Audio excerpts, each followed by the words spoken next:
And there is a different look in the outfield for the Red Sox tonight. Troy O'Leary stays in left field. Don Buford, I beg your pardon, is in. Damon Buford had it right first time. Is in center field. Darren Lewis moves from center to right. John Valentin, Nomar Garciaparra, Jose Offerman at second. Mike Stanley at first base. Jason Varitek behind the plate. And he will be catching Brett Saberhagen, 10-6 on the year. You get a look at the numbers on Saberhagen. We talked about his 3 stints on the disabled list this year, twice for right shoulder problems, once for a laceration on the left foot. See his career numbers against the Yankees, 1-0 this season. He's a crafty veteran. He does not throw nearly as hard as he once did, but still has very good movement on that fastball. He can cut it or he can sink it to lefties. He works outside early, comes in late. Admittedly, he says he has not gone to his changeup and breaking pitch enough lately. That gets back to what we talked about in the open. He felt too strong. He felt like he had a good fastball, but wasn't able to harness it and keep it in the strike zone. He is not going to overpower any Yankee hitters. The only time that they will take that pitch late in the count, like you said, Bob, that fastball inside that tails back over the inside part of the plate. Familiar face. George Steinbrenner, who is here in attendance here at Fenway Park, and it's a well-known story by now. In fact, Tim talked about it during the opening, that he was very much in favor of trading Andy Pettitte around the trading deadline, and that man who sips a nice warm cup of coffee on a cold night here in Boston said no. And you could understand it at the time. You and I, Tim, were doing a game just right at that very time when the Yankees were here in Boston. They were talking about it, and you can understand why Joe Torre and Mel Stottlemyre wanted no part of trading Andy Pettitte away from the Yankees. He's still only 27 years old, and he has been a pitcher who has given the Yankees nothing but innings and some postseason victories. Joe said, we will not trade Andy. We'll have him work out his problems, and he certainly has done that. We mentioned 5-1 in August and a strong 2-2 in September. While Brett Saberhagen talks to the home plate umpire Al Clark. Al Clark walks back. We'll tell you why he went out there. The broadcast is also available in Spanish by utilizing the SAP button on your television. We're glad you're with us. Al Clark went out to tell Brett Saberhagen, and then he told both benches that they are allowed to blow into their pitching hand on a cold night. Saberhagen ready to work. Knobloch ready to hit. I'll say he's ready to hit. Big swing, strike one. Al Clark behind the plate with Dale Scott at first. Tim Cheetah is at second base with Tim McClelland at third. Dan Morrison down the left field line, and Rick Reed, who worked the plate here yesterday without incident, is down the right field line. 1 ball, 1 strike.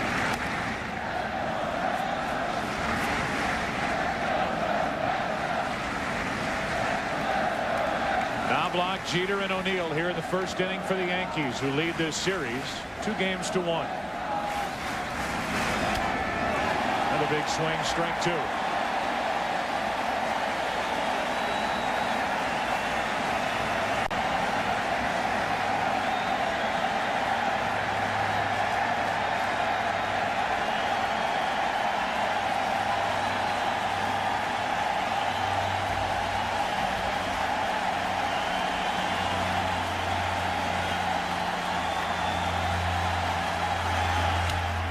Hit through the left side, and Knobloch is on to start the night for the Yankees. Line drive out of the reach of Valentin, and the Yankees have the game's first hit. After 2 good fastballs to get ahead, a lazy curveball. Not necessarily that it was up, but it just floated in there instead of having bite on it. Nice try by John Valentin down there at third base. Been bothered with patellar tendonitis in his knee. Some of his lateral range has been cut down, but I don't think with 2 100% healthy knees you're going to catch that rocket. No. A bullet through the left side, and now Jeter, O'Neill, and Williams will try to chase Knobloch around the bases. So this crowd got into it early, as they did here yesterday with a matchup between Pedro Martinez and Roger Clemens.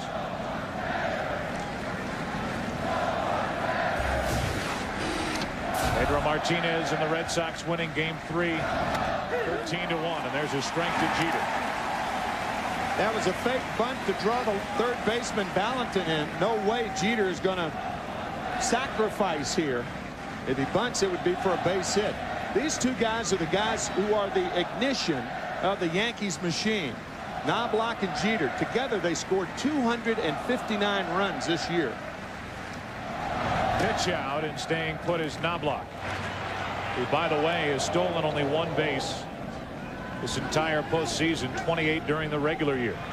The base stealers against Saberhagen throughout the regular season were successful 5 times in 10 attempts.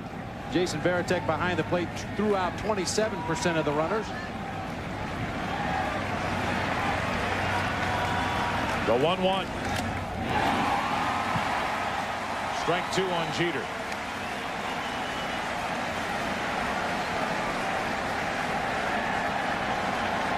Usually you can see what a pitcher did to the hitter before you. On a 1-2 count, Knobloch drilled a curveball to left field. If you're Jeter, I wouldn't be looking for curveball right here. Fastball inside. The Red Sox and all teams try to pound Jeter inside. It was in on the hands, and Jeter fouled it away. Still 1-2.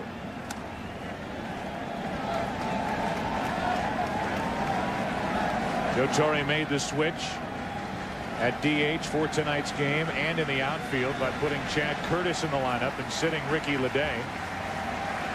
Does not like the way Leday is swinging the bat right now, so we told him to take a seat, and Curtis makes his second start of this postseason. Check on Knobloch, and not much of a look by Saberhagen.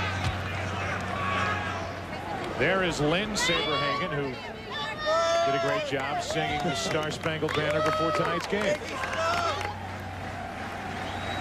I'm sure Brett was sweating through that performance as much as he's sweating through this one on the mound.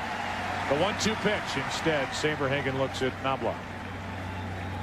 Well, it's apparent early that Boston is concerned about the Yankees running game. We've seen a pitch out already. A lot of attention being paid to Knobloch over there at first base.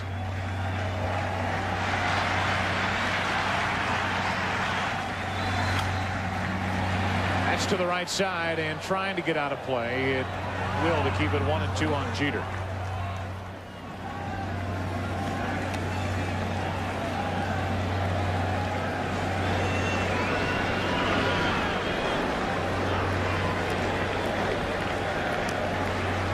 Jimmy Williams and the Red Sox at no point panicking when they were down 2-0. Knew they had played 2 very competitive games at Yankee Stadium. We're not concerned coming back here, especially with young Pedro Martinez on the mound. One big here yesterday afternoon. Jeter pops this one foul, might stay in play down the right field line. Offerman, nice catch. Knobloch tags and stays put, 1 away. So Saberhagen continued to pound Jeter inside. An inside-out swing, and Derek could not get around on it, dragging that bat head through the strike zone. And credit Jose Offerman for staying with his pop-up. Nice play. Offerman covered a lot of ground. He was cheating close to second base in the event Knobloch ran or a ground ball double play, and he had a long way to go to track down that foul ball. So 1 on 1 out for Paul O'Neill. It was only 2 of 11 in this ALCS, hitting .211 overall in the postseason after driving home 110 during the regular season. Only 1 in the postseason so far. 1 on 1 out. And ball 1.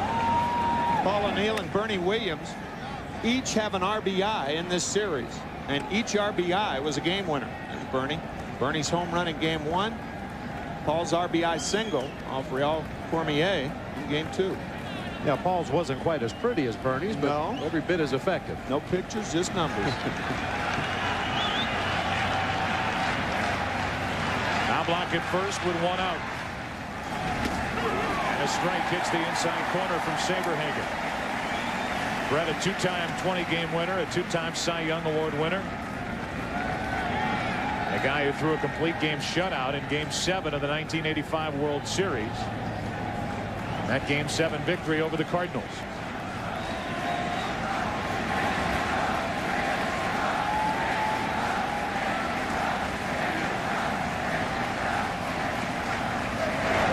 Check on the runner. We would like to welcome those of you who watched Carolina upset San Francisco. 49ers have lost 2 in a row. Carolina with a 2-point win. And it's a triumphant return for George Seifert back to 3 count. Here it's game 4 of the ALCS with the Yankees up 2 games to 1. Just underway. Runner at first, 1 out, the 1-1. Offerman to his left. Nice pickup, and the only play at first, 2 down. And Jose Offerman has shown good range in the 2 outs he has recorded in this first inning. Once again going back to his left. Not playing quite as close to second base with O'Neill, a left-handed hitter at the plate. Had thoughts about wheeling and throwing to second base, but then decided to take the sure out at first. Knobloch moves into scoring position. Number 51, the center fielder, Bernie Williams. So O'Neill is now 2 of 12 in this series, and Bernie Williams, who, as Tim already mentioned, won game 1 with a 10th inning home run, booed as he steps in. And another strong regular season, hitting .342 on the heels of a batting title last year. He could put the Yankees on top here in the first inning with a hit. Strike 1. Saberhagen looks like he's got a little more zip on the ball than he has in his first 2 postseason starts. He does. Late pop.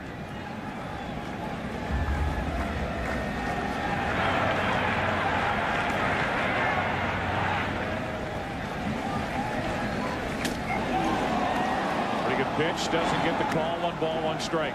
First pitch was a 91-mile-an-hour straight fastball for a called strike. He came back with that sinking fastball, started it just off the inside corner, tried to tail it back over the plate.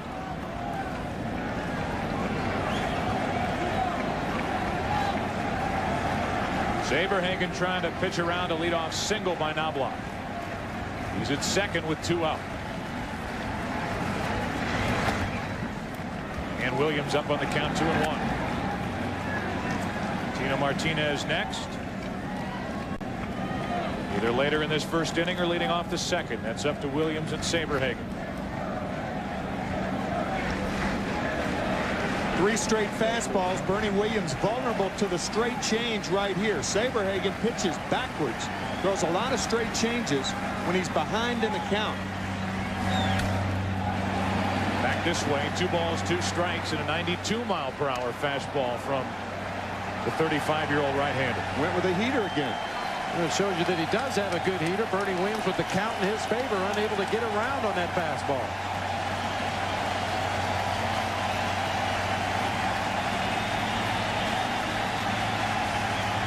This crowd at Fenway will tell you if they like this next pitch.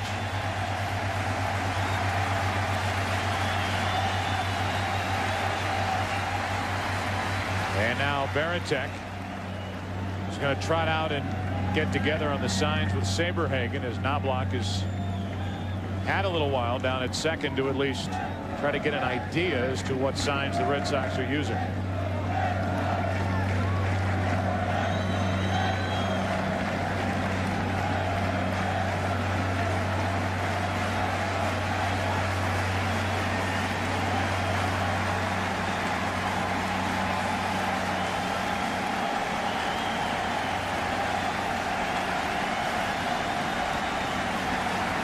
Here we go on a 2-2.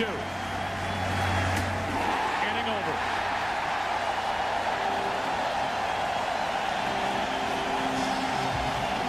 Much better start this time out for Saberhagen. 1/2 inning, no score, game 4.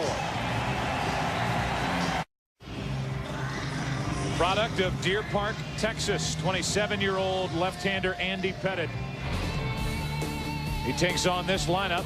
Brought to you by Budweiser. The Boston Red Sox will lead it off with Jose Offerman at second. John Valentin has been a hero this postseason for the Red Sox, as has Nomar Garciaparra hitting third tonight. Mike Stanley cleans up against the left-hander. Then is Butch Husky the DH. Troy O'Leary in left. Jason Baratek is the catcher. Darren Lewis is in right field with Damon Buford batting ninth in center. Only 1 change defensively for the Yankees tonight. Chad Curtis getting the nod in left field. Second start of the postseason. Bernie Williams in center. Paul O'Neill in his usual right field position. Brocious, Jeter, Knobloch, and Martinez across the infield. And Joe Girardi working behind the plate for left-hander Andy Pettitte. Joe Torre telling us before the game that against right-handed pitching, what he and Mel Stottlemyre have suggested to Andy Pettitte, aim for the middle of the plate so the ball tails over the outside part of the plate instead of aiming outside and falling behind when the ball goes away. He's got such great movement on that fastball. Take advantage of it. Aim for the middle of the plate. 14-11 on the season, 2-0 in his last 2 postseason starts, and 3-2 lifetime against the Red Sox. The key has been working the right-handers away, as we talked about. He still has that cutter as his bread and butter pitch to jam the right-handed hitters. But he needs to start, as Tim mentioned, with the bigger part of the plate. Go for a bigger chunk of the plate, were the exact words that Joe Torre used. How good has Jose Offerman been in this postseason for the Red Sox as he takes a ball? He's hitting only .441, and in this ALCS alone, he's hitting .500, 8 out of 16. 3 more hits yesterday in the 13-1 win here at Fenway. A 1-0. 1 ball, 1 strike. Bottom of the 11th inning now, and the Braves and Mets are tied 2-2. Braves leading the series 3-1 as the Mets try to get that series back down to Georgia. We will update you on that as Offerman is in the hole 1-2. Like that foul ball caught Al Clark, the home plate umpire, somewhere on the left wrist. Joe Girardi stalling for a little bit of time. Take another look at the foul ball off the bat of Jose Offerman. It comes up and gets Al Clark somewhere on that left forearm, left wrist area.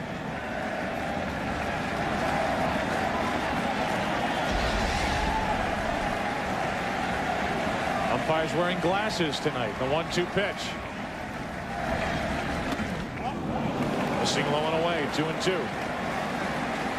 That looked like a slider that Pettitte tried to just nip that outside corner with. The ball starts out off the plate. He tries to come in. If you're going to miss with that pitch, miss away, and he did.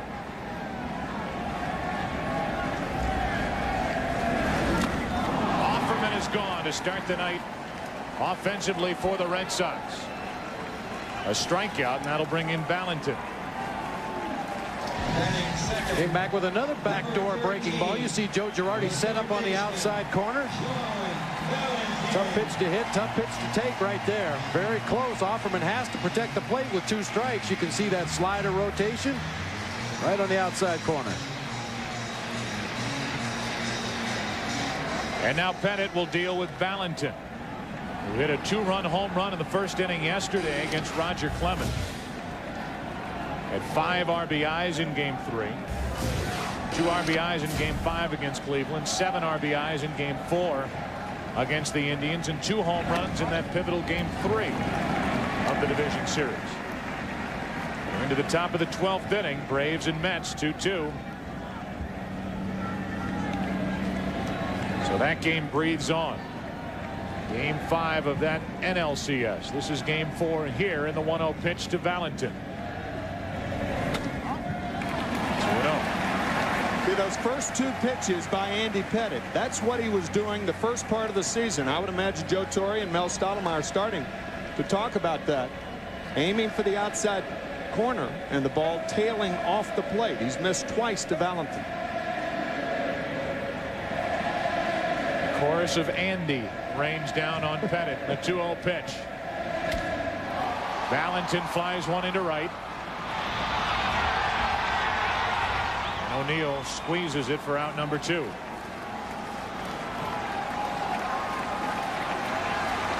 This crowd must do voice exercises before they get into Fenway Park. Yesterday was Roger. And where is Roger? And already they're singing Andy as Nomar stands in.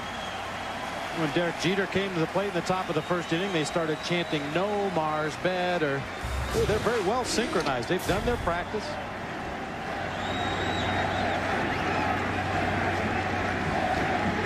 Now chanting MVP as he waits with 2 out, nobody on, and takes the ball.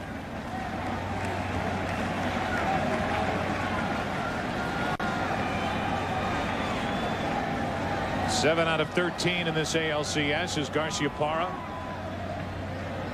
Homered yesterday, a 2-run shot. 2-0. This is a good park in which to practice your chant, since Symphony Hall and the Boston Pops is less than a mile away from Fenway. Fans here getting ready to reprise their famous original composition, Darryl, Darryl, from 1986.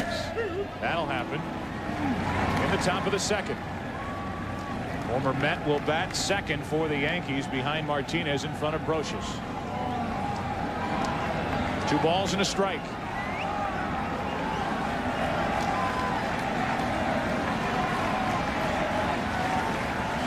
No score, bottom of the first inning in Boston. And Pettit awfully careful with Garciaparra. Now, Garciaparra is one right-handed hitter in this Red Sox lineup that Pettit has to be extremely careful with that cut fastball. So far, he stayed away with the sinking fastball and the breaking ball.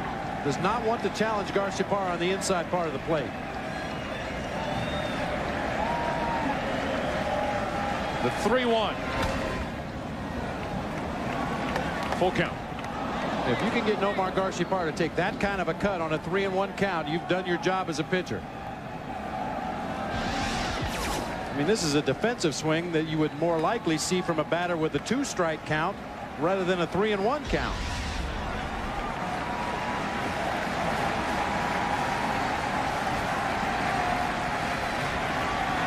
Now it's 3-2.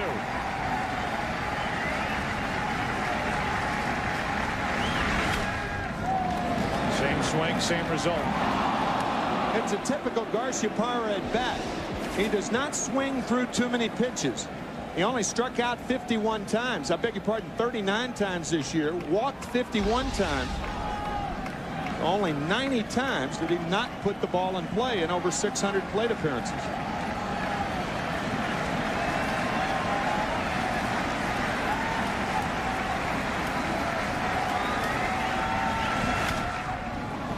Another foul, so you can usually count on contact with a guy like Garciaparra.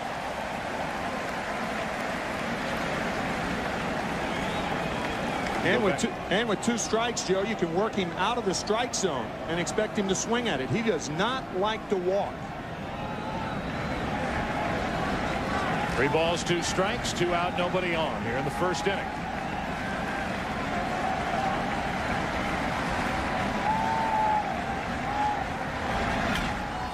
And a pop-up toward the second base bag for Knobloch.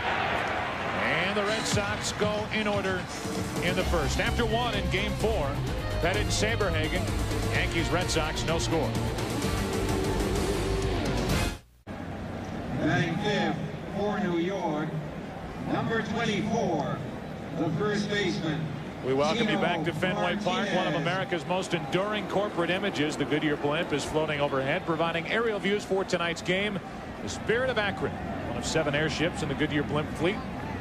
Goodyear now has 2 blimps in Europe, 1 in South America, 1 in Australia, 3 here in the U.S.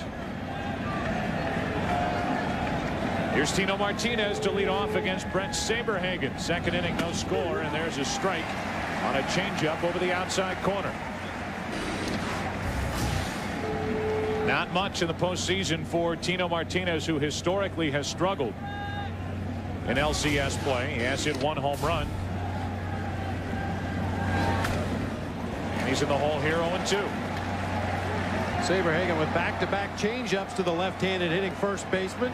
Pedro Martinez gave him a steady diet of changeups in the ball game yesterday.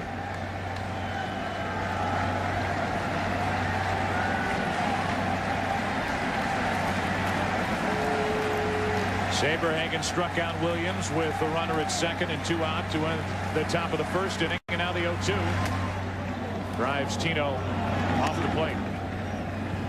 Bottom of the 12th inning. Braves and the Mets still 2-2. Mike Rimlinger and Steve Rogers. Kenny Rogers. Steve Rogers probably watching this game from Tulsa. It's amazing how they resemble one another. Here's a pitch outside. 2-2. Former Montreal star who only retired 15 years ago. And one's right-handed and the other's left-handed.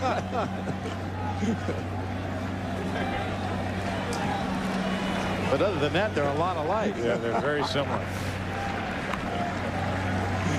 Strawberry and Brocious will follow in the 2-ball, 2-strike pitch to Tino Martinez. Popped up. Nomar hardly has to move. 1 away. Good example that time of Saberhagen using his changeup to set up his fastball. Back-to-back changeups to start the sequence, and he pushed him off the plate with a fastball up and in. Gets him out with a fastball over the inside part of the plate. Tino pops it up on the infield.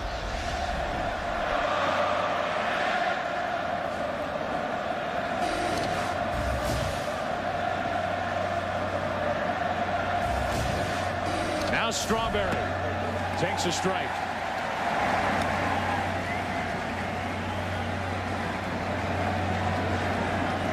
Mentioned Strawberry, who worked for the Mets back in 1986 when they played Boston in the World Series, hit only .208 during the '86 Fall Classic as he leans back. 1 ball, 1 strike.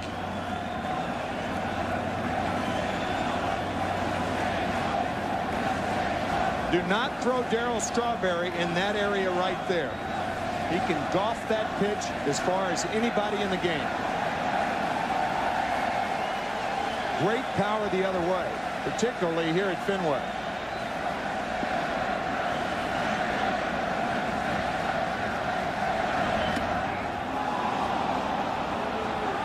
Two balls and a strike from Saberhagen. Good looking change up there from Brent Saberhagen. Not sure exactly where that missed.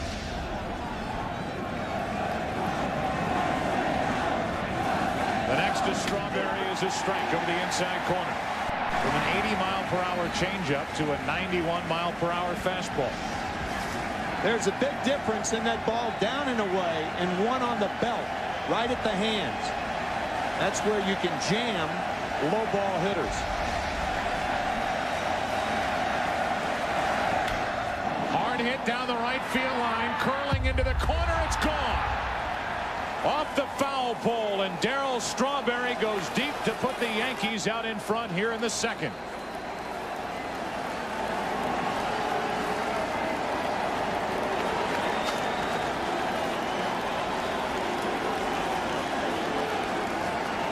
I bet if you ask Brett Saberhagen right now if that's the pitch he wanted in that location, he'd say yes. Right on the hands. But did Strawberry ever get the bat head out? Just a question of whether it was going to be fair or foul, hitting the foul pole.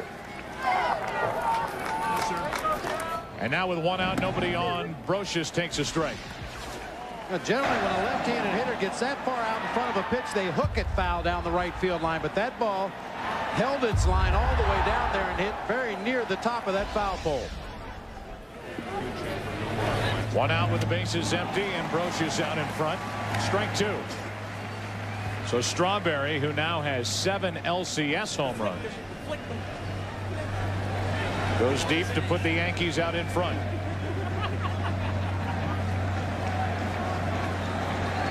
Nothing in 2 on Brocious. And a comebacker to Saberhagen. Nice play to his right. 2 out.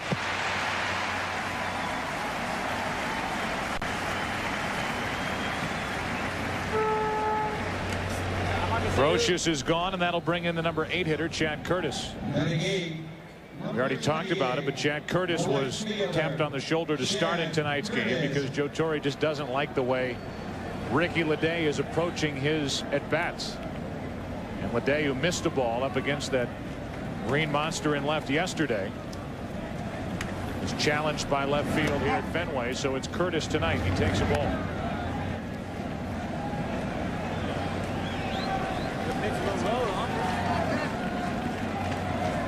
A crowd silencer from Strawberry. A second inning Yankee lead. 1 ball, 1 strike on Curtis.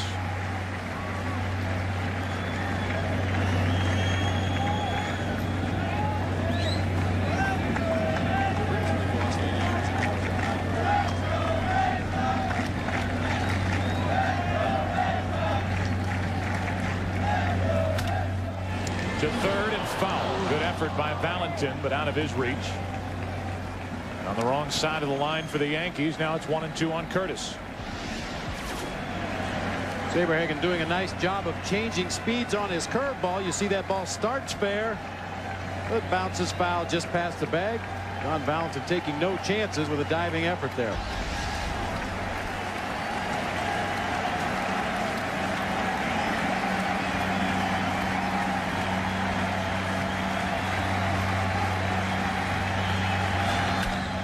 To the second baseman, Offerman to his right. And the Yankees are finished in the second, but one very loud run for New York. On the contact at the plate. And on the contact on the foul pole. And after an inning and a half in game 4, 1-0 New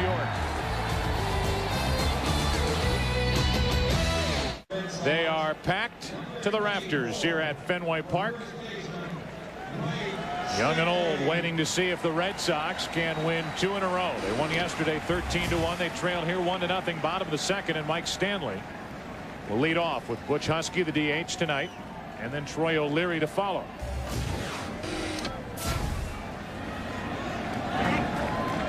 Andy Pettit back to work. Had a perfect first inning. Struck out Offerman. Valentin flied out. Garciaparra popped up. And a ball to Stanley. Mike Stanley caught Andy Pettit his rookie season back in 1995. Stanley with the Yankees in 95 and 97. Played in the divisional series. This is his first league championship series.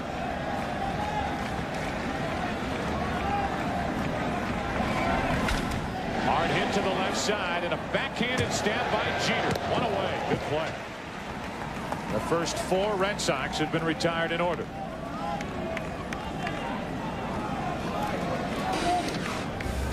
Now to bring in Butch Husky. Husky had a big chance for the Red Sox in game 2 in that long 8th inning. When he hit with the bases loaded, 1 out against Mendoza. And Mendoza struck him out, then Offerman flied to center, and that was it for that rally. And after getting 2 hits in the 9th inning, the Red Sox fell a run short. 1 out, nobody on for Husky. Strike 1.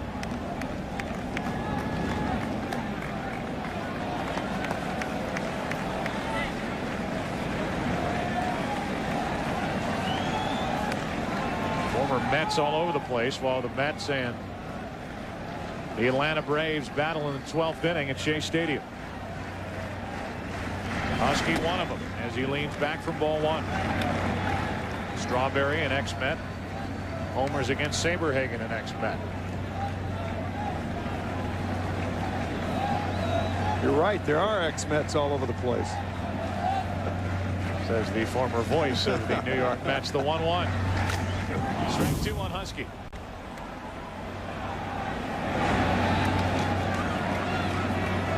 Butch Husky is not a good 2-strike hitter. I think more than any other hitter on either club, he has a tendency to go after bad balls with 2 strikes.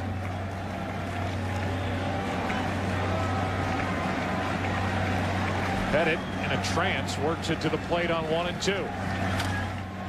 Husky was jammed, but able to at least get a piece.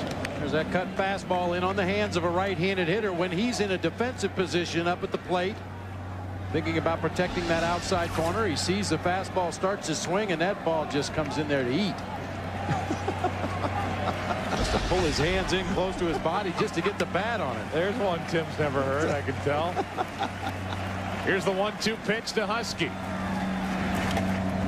All Husky used to do was eat. That's the Fog Diner in there, right? Yeah. Bobby? Butch Husky, who had a serious weight problem while coming up with the Mets, finally shed a lot of the extra weight. Made himself a good right-handed power threat.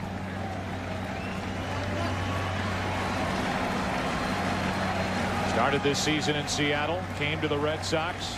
Jimmy Williams' lineup tonight is the number 5 hitter. And that's into the left field corner. We'll see how far Husky can go as Curtis digs it out, and Husky will end up at second base with 1 away. Well, Day struggled in left field yesterday for the Yankees, and Curtis did not play that well. down in the left field corner off the green monster. Husky once again jammed a little bit with that cut fastball inside, but manages to get the fatter part of the bat on the ball this time. Husky was going for 2 all the way, and Curtis right there, you can see that ball hit a rock or something and bounced over his bare hand. Butch nursing that sore left knee and limps into second base. And that would tell you it would take a well-placed hit from Troy O'Leary to tie this game. 1-0 Yankees in the second.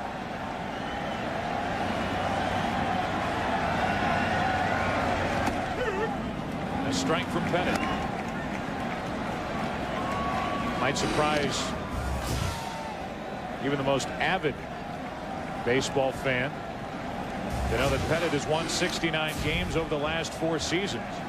Only Pedro Martinez with 72 wins and Greg Maddux with 71 have more. The 0-1. Broken bat flare into shallow center. That's a base hit. They will bring Husky to the plate. Williams makes the throw. It's a tie game. 1-1 here in the second on a base hit by O'Leary.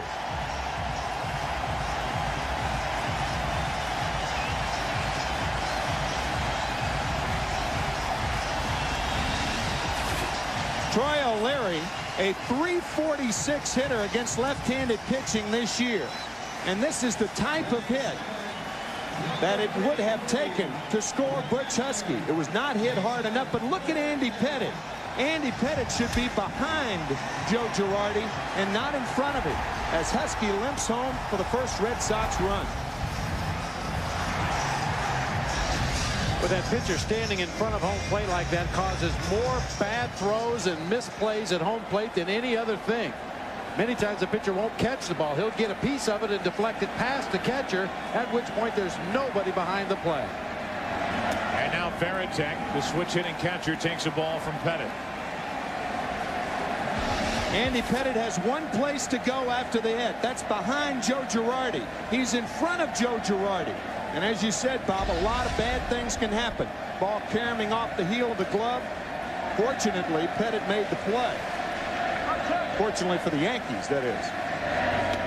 Breaking ball is low, and it's 2-0 on Veritek. How comforting a feeling it must have been for Butch Husky to finally get close enough to dive. He didn't want to take one more step. And as he limped around third, Pedro clapping the entire time. Wendell Kim, and you've made mention of it, Bob, is a very aggressive third base coach with 1 out. Certainly could have held him at third the way he's running, but because it was only a flare into center, they took the chance that Williams couldn't get it to the plate in time, and he couldn't. Now it's 2-0 on Veritek.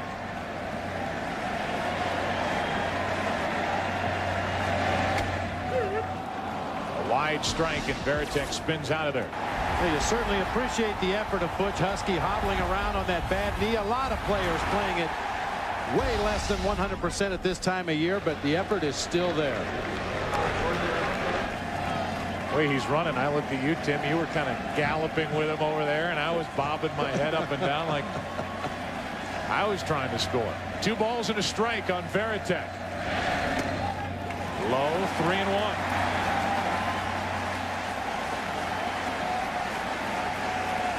Darren Lewis waits to hit next. Go ahead, run it first with only 1 out in the second.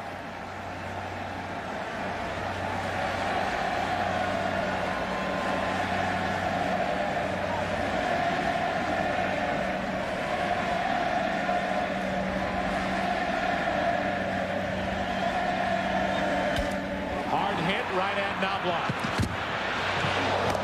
And a 4-6-3 double play to end the inning. Knobloch took care of the hard part, fielding that smash up the middle. After that, it was routine. Red Sox tie it after 2. Back after this from your local Fox station.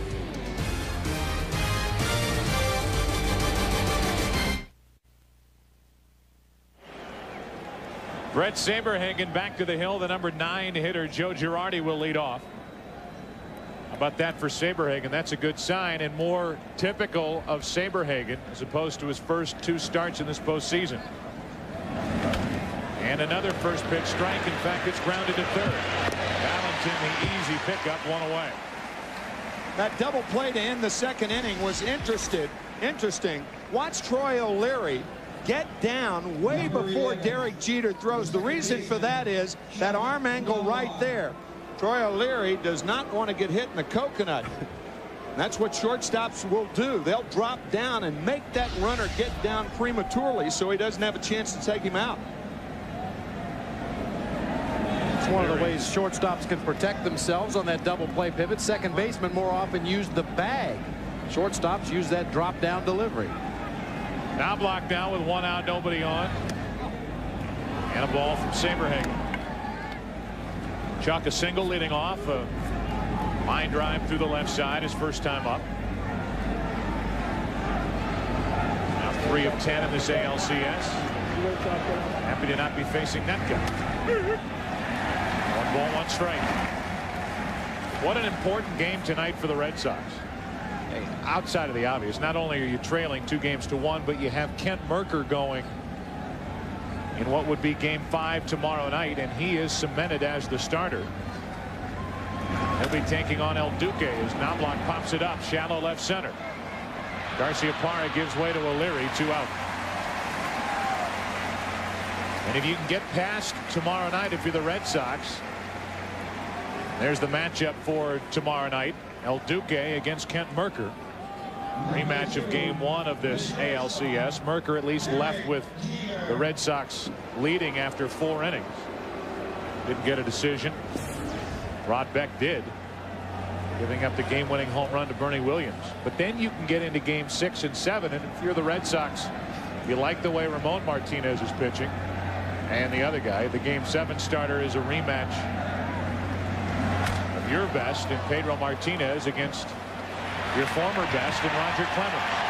A 1-2-3 inning for Saberhagen, his first of the night, and we are through 2.5 here in game 4, tied at 1.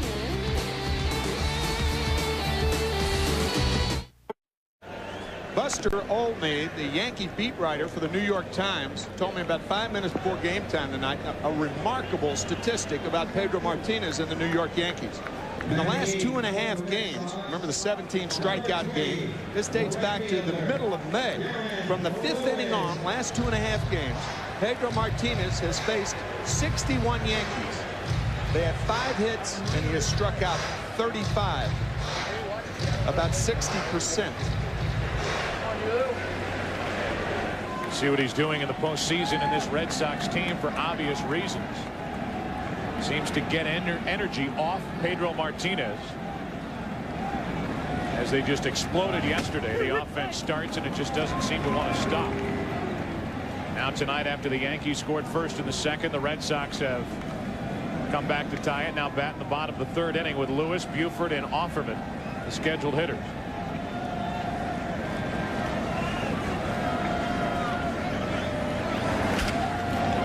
To the right of Knobloch, backhanded stab, great throw, great play. For a guy who made 26 errors during the regular season and who has made 2 in the postseason, he just took a hit away from Darren Lewis. Well, it's just an instinctive play that time from Knobloch. He didn't really have time to think about the throw. Made an amazing play just to get to that backhanded stab. Throws on the jump across his body back to Martinez at first base. Yeah, generally when guys have throwing problems, those are the plays that they make. The routine plays are the ones that become difficult when they have time to think about that throw. Damon Buford takes ball 1. Damon was at the plate with 2 runners on, with his Red Sox trailing by a run in game 2 in the 9th inning when Rivera struck him out. Taken over as a pinch runner for Mike Stanley. So Buford made the final out game 2, and he is 1 ball 1 strike here with 1 out, nobody on in the 3rd inning.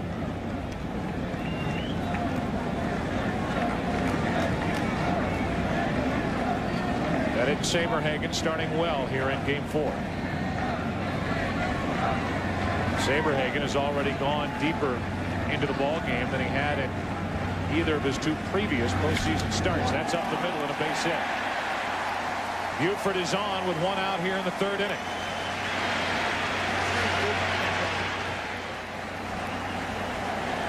I'll tell you, Joe, really makes me feel old to see Damon Buford getting a base hit in an ALCS game. He was the bat boy for the San Francisco Giants back in the early 80s when his father, Don Buford, was a coach on Frank Robinson's staff. Damon told me earlier this season that he distinctly remembers jump roping over some of my helmet tosses and broken bats and catcher's equipment that got flung around the dugout. He told me before the game he thinks you're old. Oh, did he really? Yep. Okay. 1 on, 1 out. The batter is Jose Offerman, who struck out his first time, and watch out. Andy Pettitte, more than any other pitcher in baseball, can neutralize the running game. Of course, on the other hand, the Red Sox really don't have a running game unless it's a hit and run play. 67 stolen bases as a team, the lowest in the American League. Buford had 9 of them. See, he is not too sure of himself. Is a little hesitant getting back on the throw over by Pettitte. It is very, very close to a balk move. If that right leg goes behind the left leg, it's a balk move. But Andy has perfected it to such a degree that it's right on the borderline. Runner goes, got a great break. Throw down by Girardi, not close. Jimmy Williams told us before the game that if you run and you are successful against Andy Pettitte, it just simply comes from guessing right. And Damon Buford just guessed right. And Jose Offerman shows bunt to try to keep Joe Girardi back behind the plate, but they were not going to get Damon Buford even on a perfect throw. A tremendous jump. You can see he just guessed right. Went on first movement. Pettitte was throwing to the plate. That's a stolen base for Damon Buford. And he may not stop there. With 1 out, a good time to try to steal third. Knobloch creeps in from his second base position as Offerman grounds it up the middle, base hit. Here comes Buford. No throw by Williams. It's 2-1 Boston.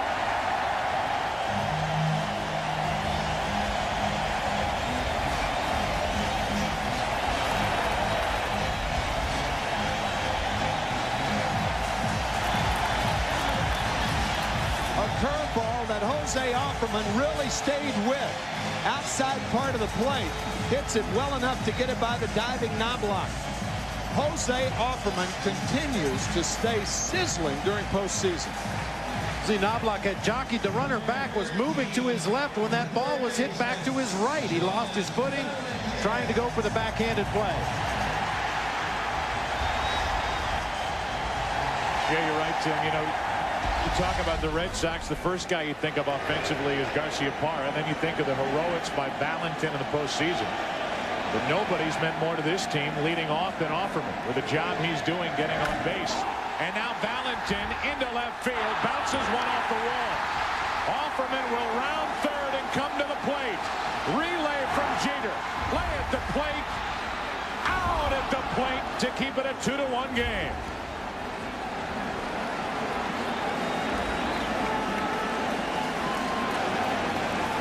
Several times in this series, we have noticed that catchers have been wearing their masks and attempting tags at the plate. Watch the relay. First, Bernie Williams backs up Chad Curtis, and a perfect throw from Derek Jeter to get Joe Girardi. Girardi making the tag. Offerman tried to come inside and tag home plate with his hand, but Girardi tagged him first. Well executed by Bernie Williams and Derek Jeter, and a nice tag by Girardi. Now Garciaparra with a runner at second. That's Valentin, who is credited with a double. Strike one on Nomar. 3 consecutive hits. 1 run is in. 1 man out at the plate for Boston.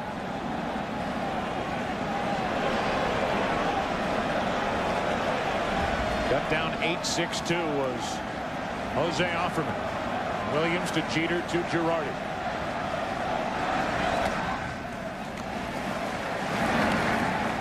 We haven't seen Curtis play that Green Monster very well here in the early innings.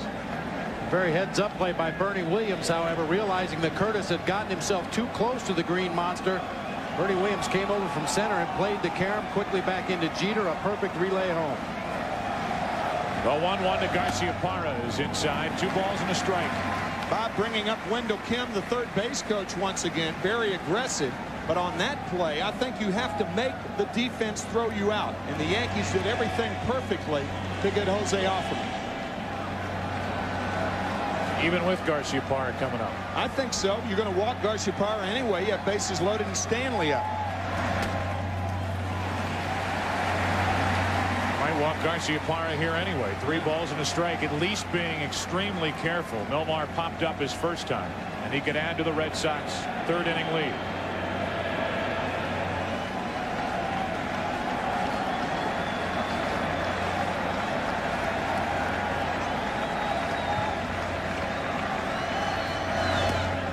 And it is up to Stanley.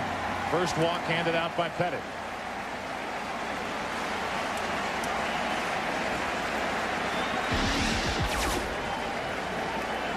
It was the end of that play at the plate. Wendell Kim waving the runner on home. There's the perfect relay from Jeter. Looked like Offerman was going to try to slide around Joe Girardi to the foul side. The throw took Girardi right in line with Offerman.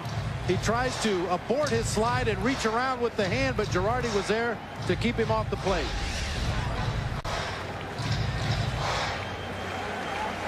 What's going on in the Mets game? Top of the 14th inning. The Braves and the Mets tied at 2. 2 on with 2 out here in Boston, and a 2-1 Red Sox lead, 3rd inning.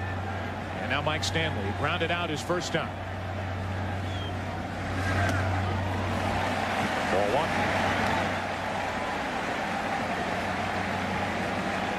Big numbers for Stanley in this postseason.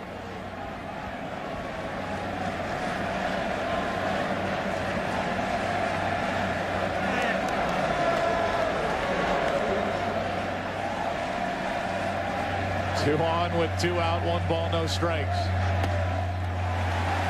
2-0. That from the Dr. Evil collection.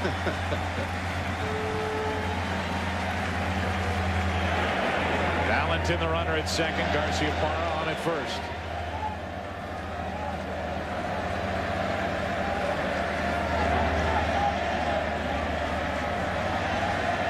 Andy Pettit behind on the count to Stanley. 2-0. That caught the inside corner.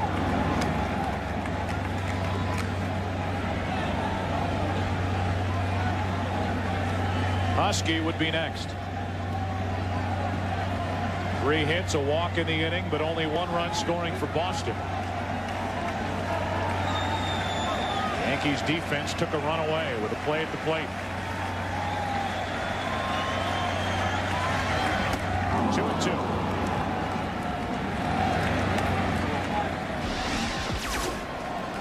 Pitch up over the plate a little bit for Mike Stanley, about belt high out over the plate, just swings right through it.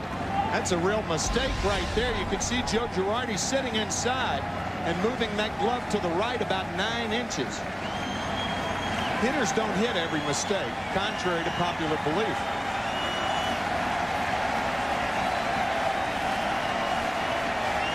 Two on, 2 out, and the 2-2 pitch. Inning over. And limited damage thanks to the defense of the New York Yankees and the pitching of Andy Pettit. This relay play to the plate cut down a run. Red Sox get 1, lead by 1 after 3.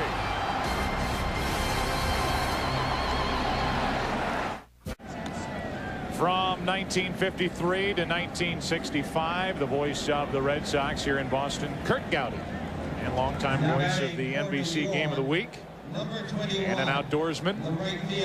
And here is a fan tonight. Curt Gowdy joining us at the ballpark. And Paul O'Neill joining Al Clark and Jason Varitek at the plate to lead it off in the 4th inning with the Red Sox up 2-1. The Cowboy looking resplendent in that cowboy cap. Absolutely. Yep. Paul O'Neill now, who bounced out to second his first time up. Saberhagen hits the outside corner. What do you think of Brett Saberhagen so far? So far, so good, right? His control has been outstanding. A lot of first pitch strikes to the Yankees hitters, and when he's gotten to 2 strikes, he's been able to put them away in this ball game, unlike his first 2 starts in the division series. That action against Cleveland That's a flare foul that will get out of play. Pitching with a lot more confidence tonight, and he's in the strike zone. During the regular season, he only walked one his last 6 starts. And incredibly, as Bob said earlier, walking 4 in a little over 5 innings in his 2 starts in the divisional series. Zeroed in tonight, though. O'Neill hitting with 2 strikes here in the 4th inning, leading off. Ball 1. And if you just watch the way Jason Varitek is moving behind the plate today, giving targets, and Saberhagen more often than not is either hitting the target or missing in his favor. Very rarely leaving anything over the heart of the plate up to this point.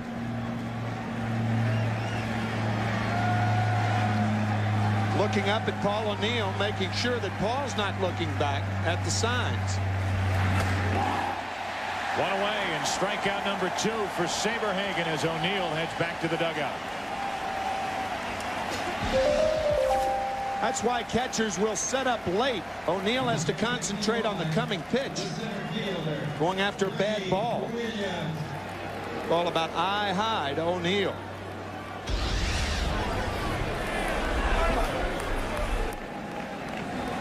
One away, and O'Neill continues to struggle. Now 2 out of 13 in this ALCS. Bernie Williams digs in.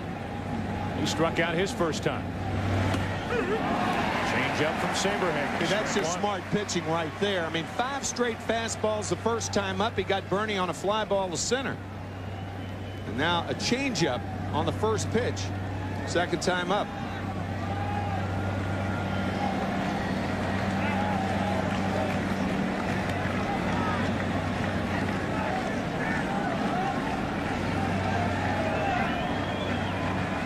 O'Neill is now 2 out of 13. Williams is just 2 out of 12. A breaking ball. Saberhagen thought he had strike 2. Instead, it's 1 ball, 1 strike. Combine that with the struggles of Tino Martinez, who's 2 for 12. The heart of the Yankee lineup isn't doing much of anything in this ALCS, but as Tim mentioned, 1 key hit for O'Neill. The heels of 1 key hit in game 1 for this guy, Bernie Williams, as he fouls it out of play.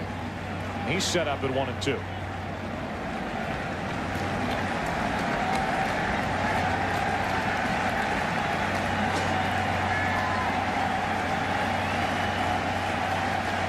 She'll be holding up a different sign a little later, I guess.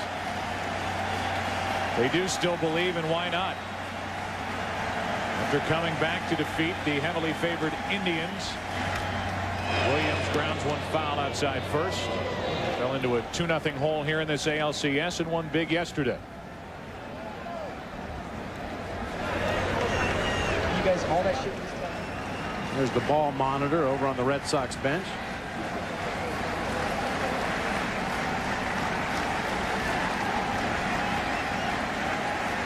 Bernie Williams trying to get something started for the Yankees in the 4th inning, and he wants more time. Not bad for the switch hitter for the Yankees. Career against Saberhagen. Garciaparra in the hole. A backhanded pickup and throw into the dugout, and Williams will end up at second base. So an error by Garciaparra. That's his 4th of the postseason.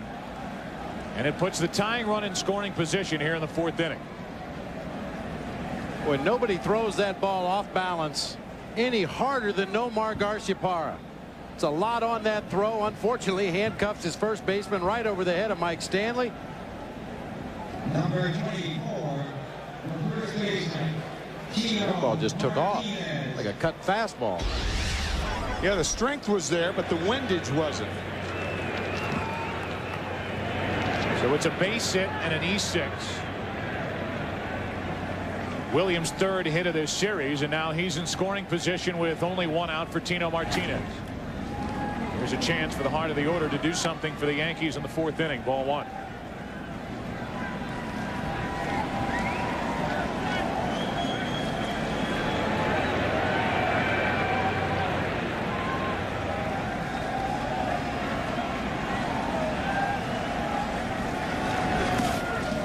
Change up. Misses in the dirt. 2-0.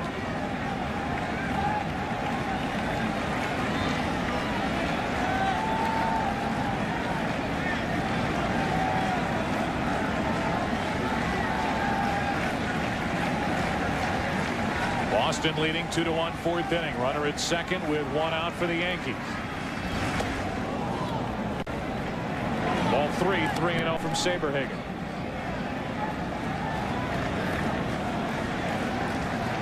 Remember, twice in this series, Tino Martinez has swung at 3-0 pitches. Tino, one of the guys that Joe Torre trusts to choose and select his pitch.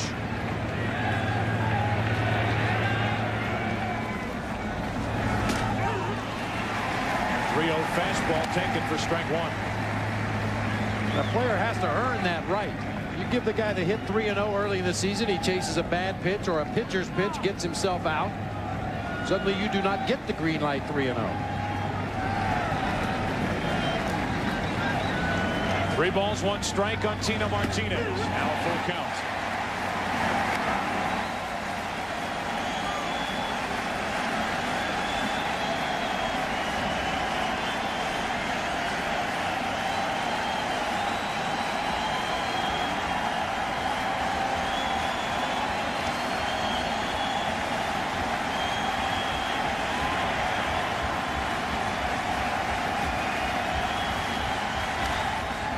Big rip.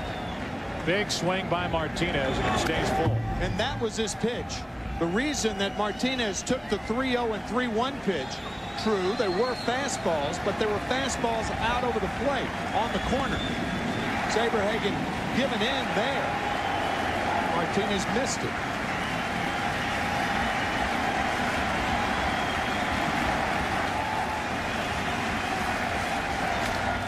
Well hit into deep right center field. Back at the track at the wall, off the top of the wall. It's an RBI double, and it's a 2-2 game here in the fourth inning. A rocket off the bat.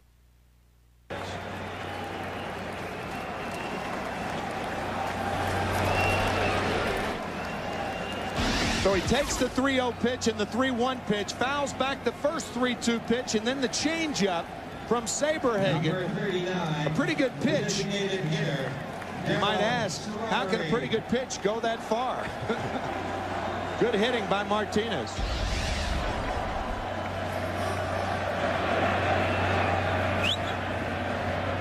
After the RBI double, Darryl Strawberry, who homered his first time up, has a chance to put the Yankees back on top.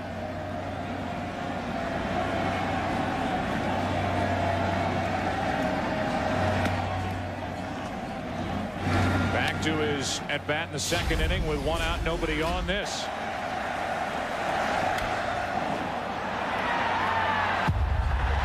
more than halfway up the foul pole and a 1-0 New York lead. I think Joe Kerrigan, the pitching coach, is out there to talk to Red Saberhagen and give him the choice. Do you want to walk Darryl Strawberry? You have a right-hander and Scott Brocious on deck. Or do you want to pitch him out of the strike zone and unintentionally walk him? And I think with Saberhagen's control in this ball game tonight up to this point, they'll probably give him the option of pitching around Darryl Strawberry. Yeah. If you have a pitcher on the mound who's struggling with his control and not hitting his spots, that's a very dangerous thing to ask him to pitch around a hitter. Why do you worry about Darryl Strawberry? He's creeping up on Garvey and Brett. Career LCS home runs. He hit his 7th in the second inning. It's ball 2-0.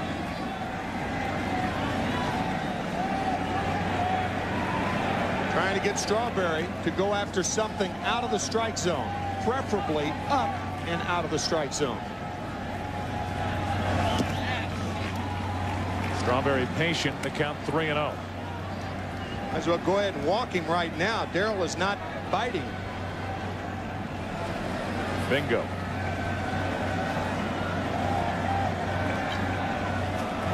The intentional pass will put 2 on with only 1 out and bring up Scott Brocious. Trouble started for the Red Sox on the hit by Williams that was in the hole, and Garciaparra's throw sailed into the dugout. Number 18. Then on a 3-2 pitch, Tino Martinez doubled into right center field. Now to walk to Darryl Strawberry in a 2-2 game. Scott Brocious with a key 4th inning at bat for the Yankees. Martinez and Strawberry, the base runners. Brocious 0 for 1 at the plate. That's a foul ball. Strike one.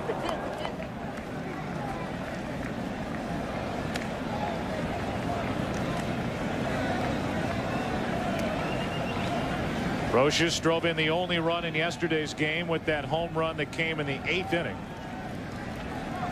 Had a big start to this LCS in game 1. There's 3 out of 4 with a homer, a triple, a single, a couple of runs scored.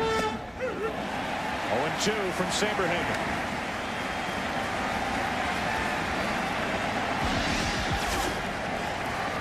Varitek sits off the plate away. The pitch was right in his mitt. Front corner, perhaps.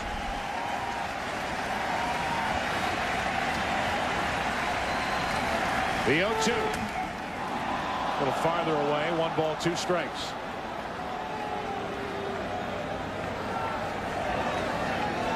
Chad Curtis will follow Brocious. Tie game, 4th inning, game 4. And Varitek wants to talk again.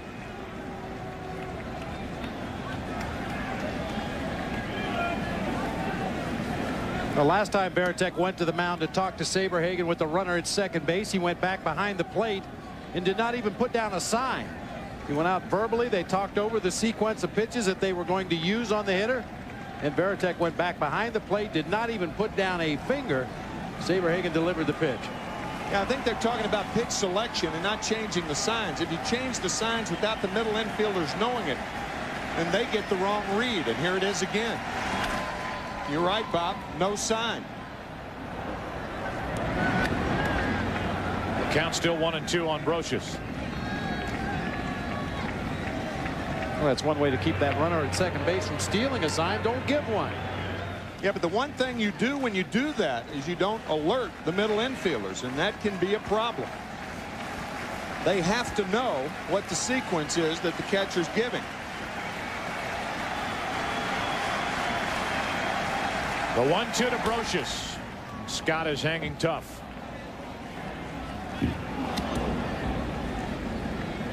Saberhagen working tonight with a full and well-rested bullpen behind him. Pedro Martinez giving 7 strong innings yesterday, and the Red Sox using only Gordon and Rapp out of their bullpen.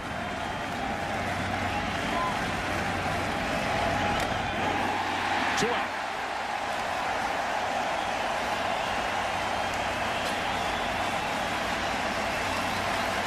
Sometimes if you have a questionable call early in the count on the outside part of the plate, the catcher and pitcher takes advantage of it. With 2 strikes, Varitek sits outside about 6 inches, and Brocious fouls it into Jason's mitt. Pitch clearly off the plate there, but Brocious with 2 strikes cannot afford the luxury of laying off that pitch that was so close to the outside corner. And now with 2 on, 2 out, it's up to Chad Curtis, who rips it foul. No doubt they pitched carefully and then eventually around Strawberry to get Brocious to the plate. Brocious struck out. Now Curtis, who bounced out to second his first time, looking for his first hit of the postseason.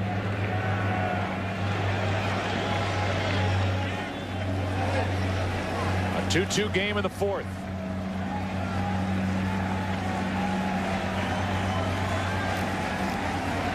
Chad Curtis trying to change that. Inside corner, strike 2. That pitch there is going to open up that outside corner right now. The fastball inside.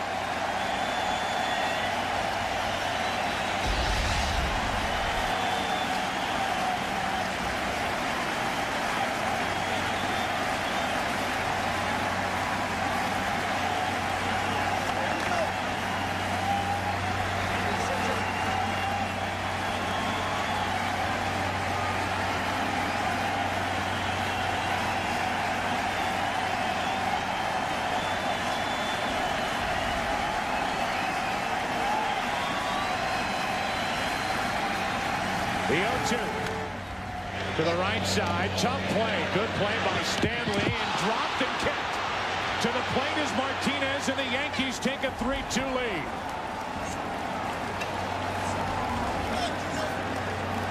Saberhagen could not handle the throw from Stanley. And to compound the trouble, he then kicked it away. And when Tino Martinez and Willie Randolph saw that, to the plate came Martinez, and the Yankees lead by 1. Yeah, tough play for Saberhagen to handle. That throw was a little bit low as he was on the move over there toward first base. Does get a glove on it, and as you mentioned, Joe, then kicks it with his left foot into foul territory. And that's all the opening Tino Martinez needed to go ahead and attempt to score, and he does.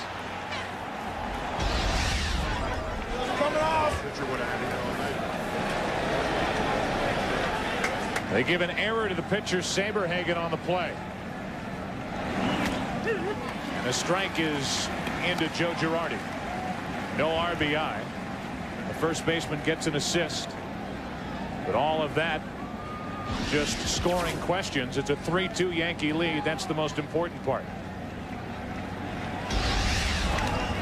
Jose Cardinal helping to send Tino Martinez home from third from over at first base. Tino Martinez was resigned to stop at third base. And that ball just stayed at the feet of Brett Saberhagen. No damage done. Bases loaded and 2 outs. But once he kicked it, Martinez alertly ran home with the go-ahead run.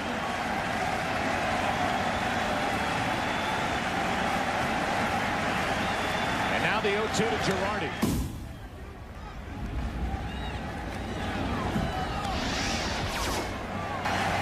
Tino Martinez goes to third. Now watch him stop. He didn't make that wide turn and decide to come home until the ball was kicked into foul territory.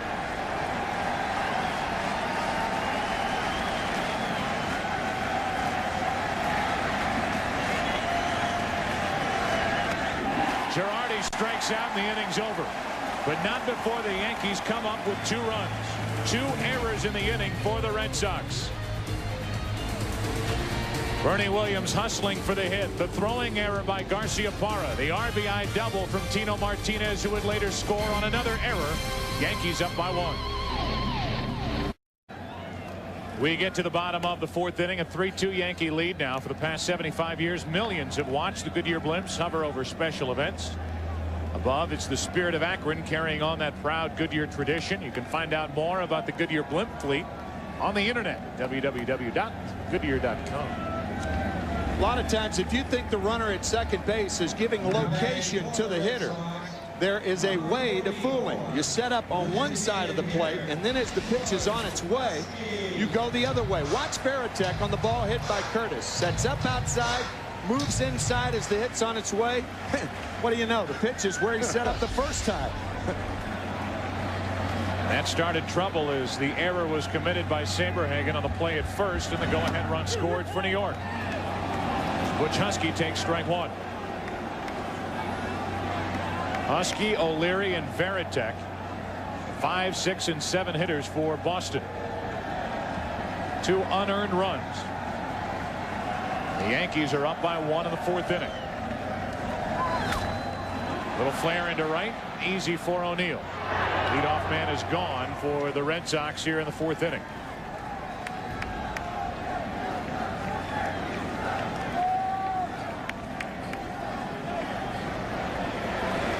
Number 25, the left fielder. Here's O'Leary. O'Leary. O'Leary has an RBI single on a blooper into center. This is his 8th RBI of this postseason. Previous 7 all coming in Game 5 of the division series, as strike 1 is in from Andy Pettit.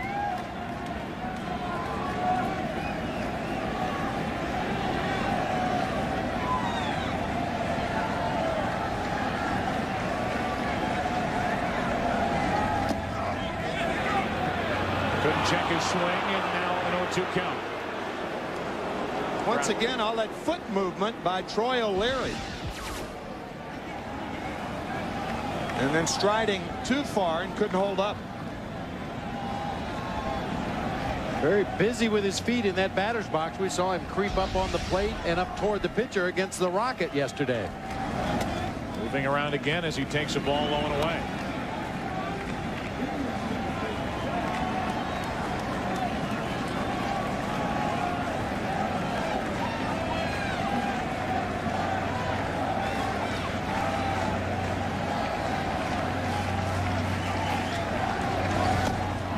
O'Leary is gone, and that's strikeout number 3 for Andy Pettitte. 2 up, 2 down here in the 4th inning.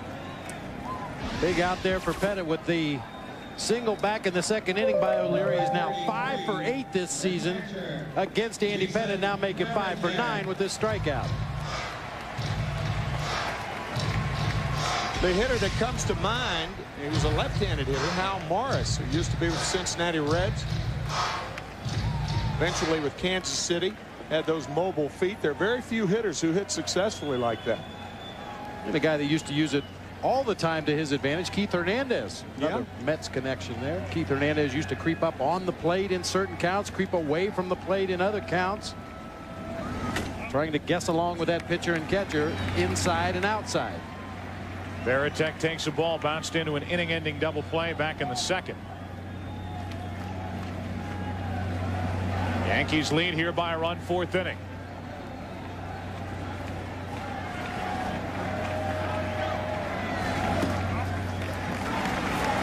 (2-0).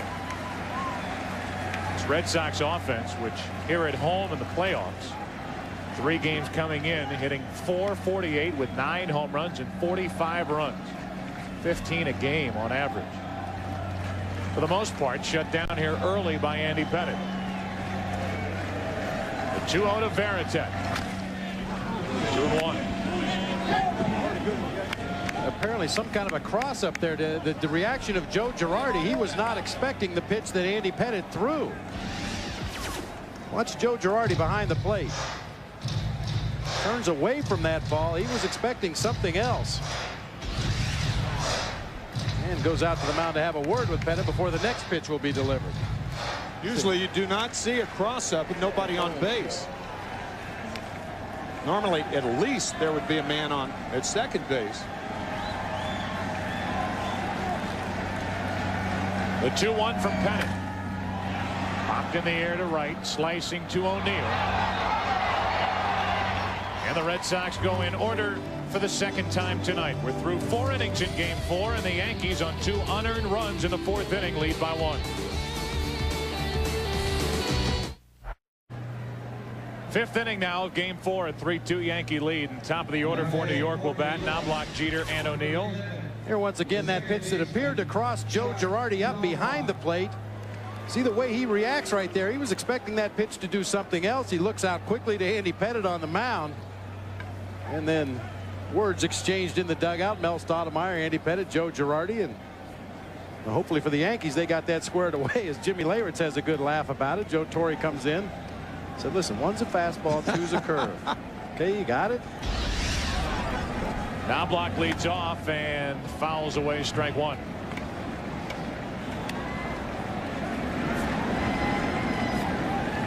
A hit his first time up. He flying to left in the 3rd inning. Not much in the postseason for the Yankee leadoff hitter.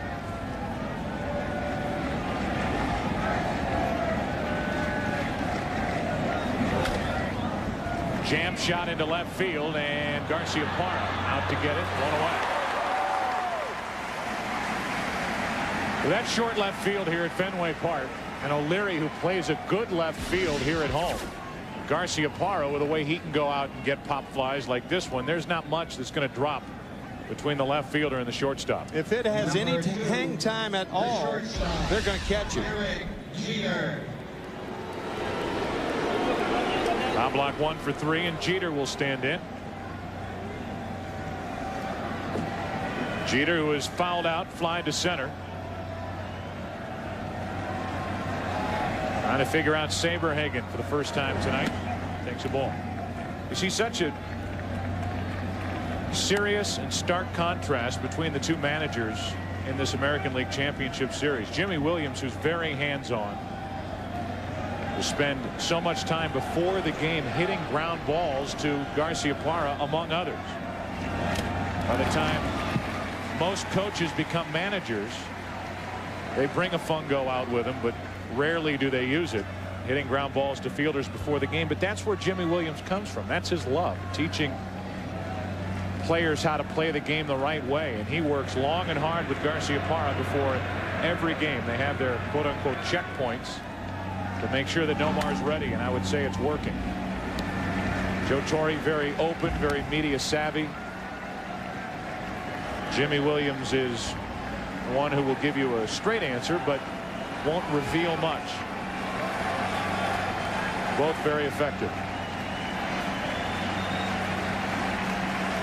1 ball, 2 strikes now on Jeter.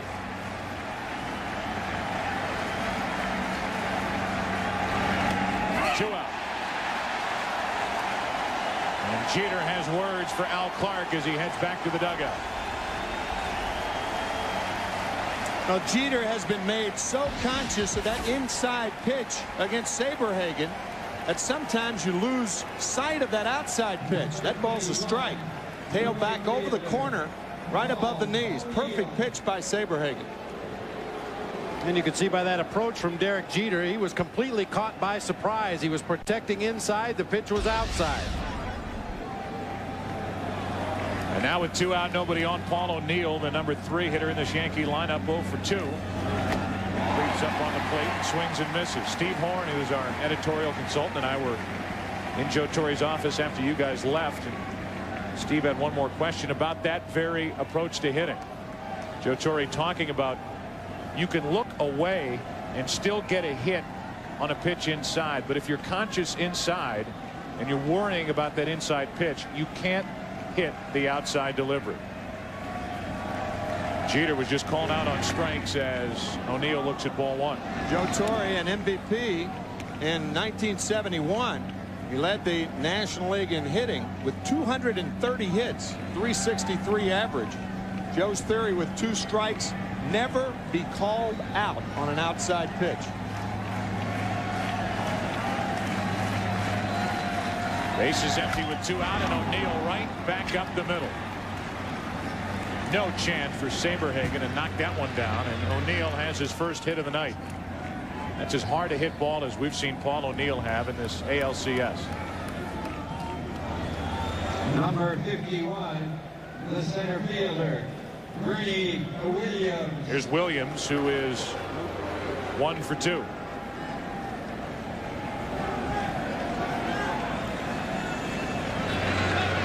That MVP year for Joe Torre was amazing because he had no leg hits. I mean, he didn't beat anything out. None.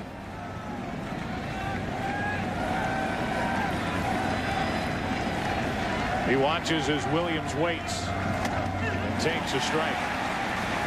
Yeah, once again, Saberhagen making a Yankee hitter aware inside with that first pitch fastball.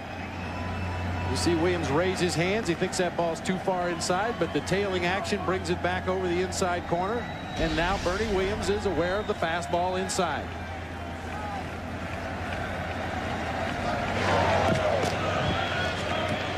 Saberhagen is not a guy who necessarily keeps the ball down all the time, but he works east to west. Inside corner to left-handers, outside corners to left-handers. Same to right-handers.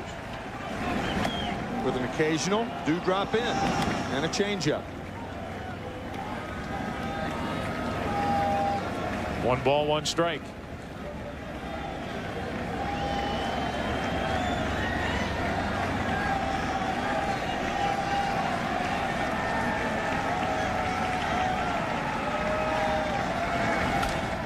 Jammed and a pop-up into right. Easy for Lewis to his right. The Yankees are finished in the top of the 5th inning. Halfway through game 4. Saberhagen pitching well. Yankees lead by 1.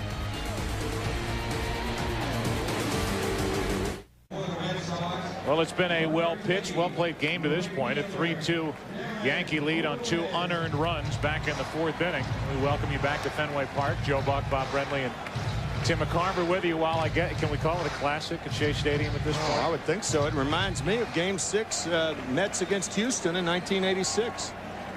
Well, while that's going on, and they're in the 15th inning, and they continue to play, the Atlanta Braves, who have taken the lead now.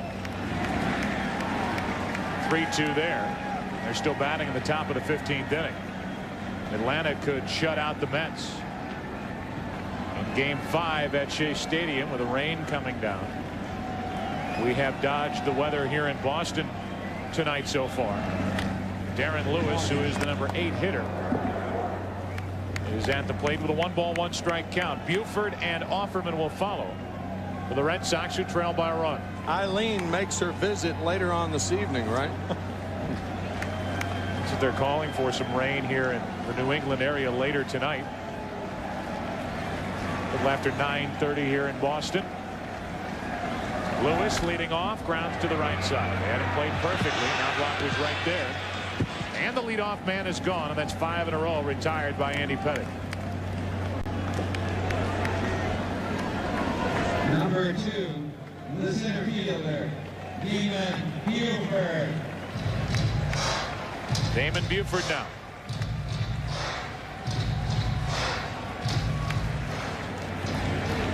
Buford has singled, stolen a base, scored a run. And a strike is in from Pettitte.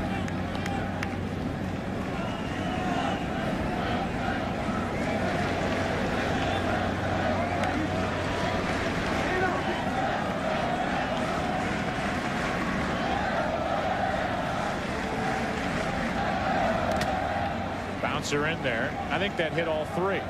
It hit off the glove of Girardi, hit off the home plate umpire Al Clark, and came back and hit Damon Buford. You win a prize for that? And you need the ear flap on both sides of the helmet for this particular play.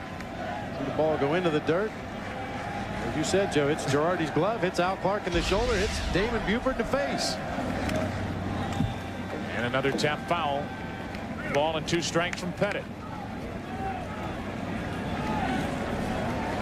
Competitive games throughout the NLCS between the Braves and the Mets. Some exciting games. 1-0 win for the Braves in game 3, and then that come from behind effort. 2 runs in the 8th inning last night, eventually against Rocker. He was on the mound, giving up the hit to Olerud. And then at least 15 innings today and tonight at Shea Stadium here. We had 2 thrillers in the first 2 games of this ALCS. What turned into a laugher, thanks to Pedro Martinez and the Red Sox and the ineffectiveness of Roger Clemens in game 3. And back to a tight game between Pettitte and Saberhagen in game 4. That's right. 1 ball, 2 strikes with 1 out, nobody on. Telling Buford to jerk one. And that foul tip. It's the mask of Girardi, who has been taking a few off either the shoulder or the mask in this at bat alone. That'll make your eyes go crossed. You know, it's interesting to track the season and the progress behind the plate for Joe Girardi and Jorge Posada. It was supposed to move the other way this year, where Posada really took a stranglehold of that catching position for the Yankees. But the Yankees, while they've had effective starters at different times during the season, have not really had much consistency top to bottom in their rotation. And as they've been getting better, it's been Girardi behind the plate more than Posada. He catches here tonight, and Buford grounds another base hit through the infield. He's 2 for 2, and the tying run is on for the Red Sox here in the 5th inning.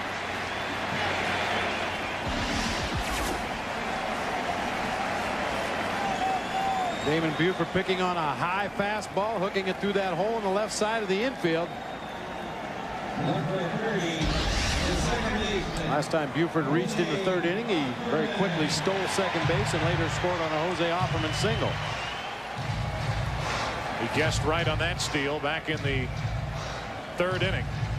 See if they want to test their luck with Andy Pettitte again.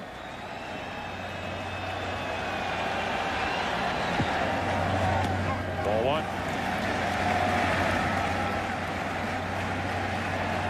Tim, we've talked twice now about the Red Sox. The running game just isn't one of their weapons for the most part. Only 67 steals during the regular season. Lowest total in the American League. And a check on Buford. Well, Jimmy Williams told us early in this series that there is enough speed in some of the players on this Red Sox roster to steal bases, but you hate to give away outs at Fenway Park. That green monster is so inviting out there. Any high pop-up has a chance of getting up into that netting in left field. You hate to give away outs on the bases, especially against a guy like Pettitte. When you think of the Red Sox history, there have been few regular players who have been base stealers. The one that comes to mind, Tommy Harper, back in the early 70s. Tommy, a great base runner and a great base stealer. But not many for the reasons you just talked about, Bob. A 1-0. Showing bunt. Did he pull back in time? He did. They had to appeal down to first, and Dale Scott said that Offerman got the bat back. So it's 2-0 instead of 1-1. He got it back in time. 2 balls, no strikes. Tying run at first.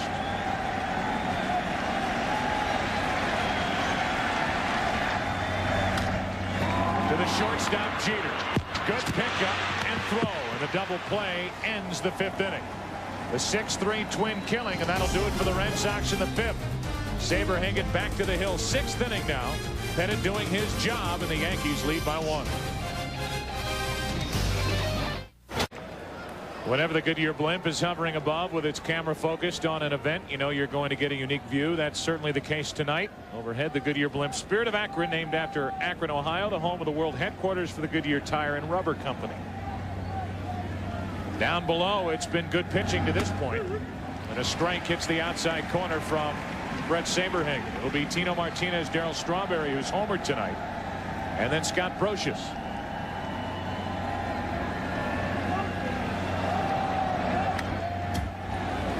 0-2.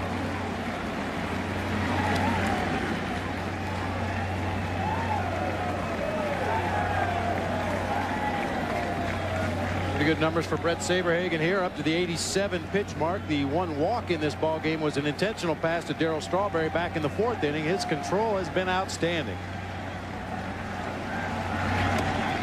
Just missing the inside corner. 1-2 on Tino Martinez.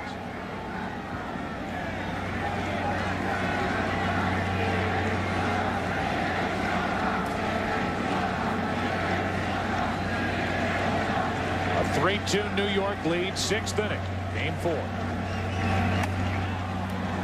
2-2 on Tino.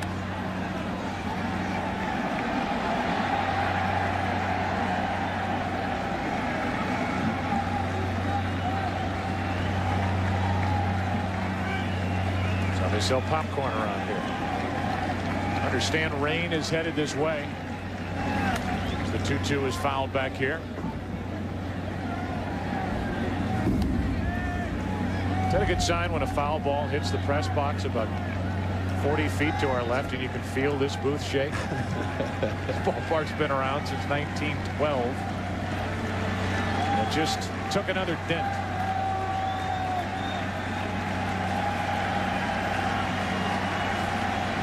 The 2-2 to Tino Martinez. Right back to Saberhagen. Good play. That saved a hit. 1 out.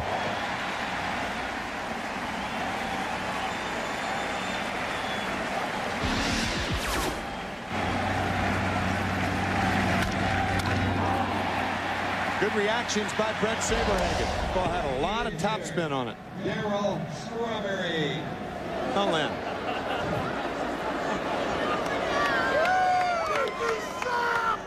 When Saberhagen, who sang the national anthem, watching husband Brett work here in the 6th inning and deal with Darryl, who rolls one over to first. Easy for Stanley. 2 up, 2 down.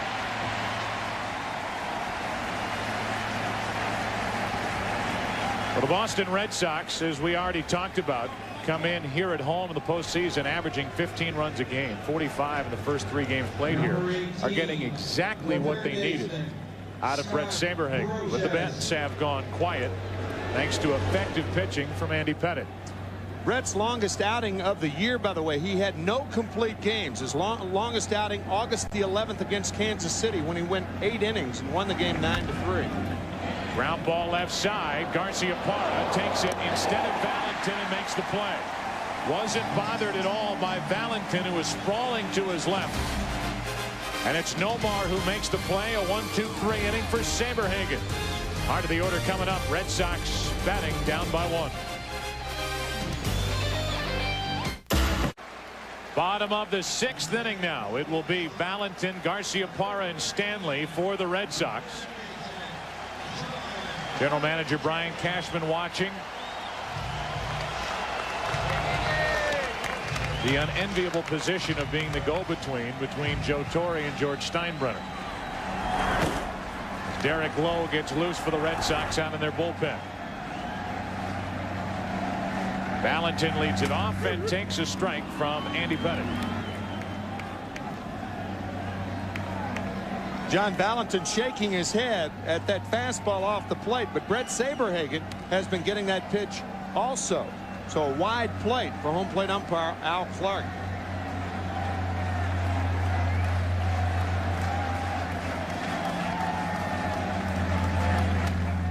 A little too wide. 1 ball, 1 strike. Valentin has doubled. He doubled off the wall back in the 3rd inning. As we get deeper into this game, that play at the plate and the relay from Williams to Jeter to Girardi to cut down Offerman at the plate in the 3rd inning becomes a bigger and bigger play. Ground ball up the middle, base hit under the glove of Jeter, and the leadoff man is on for the Red Sox.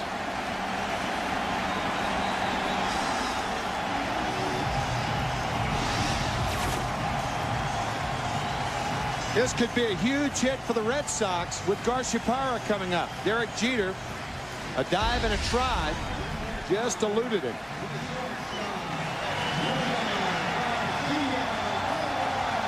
Now Garciaparra, who's 0 for 1 with a pop up and a walk.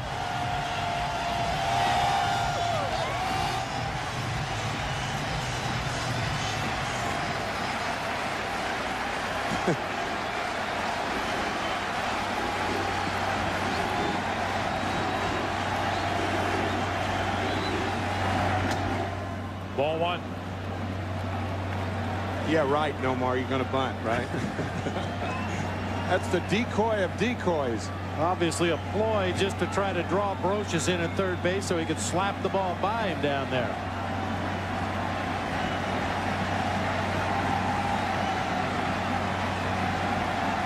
Tying run at first with nobody out. 6th inning of game 4. And Garciaparra flies it into right for O'Neill. 1 away, and back to first is Valentin. So Garciaparra hitless tonight. Pitched around him in the 3rd inning. Got away with it as Stanley struck out. A rare frustrating night at the plate for the Red Sox all-star shortstop. Here's Mike Stanley, who's 0 for 2.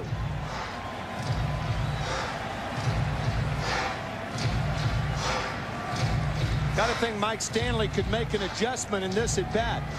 He struck out his last time up. He tried to pull Andy Pettitte his first time up. He is very, very good going the other way, trying to find the hole on the right side. And there's a big one over there.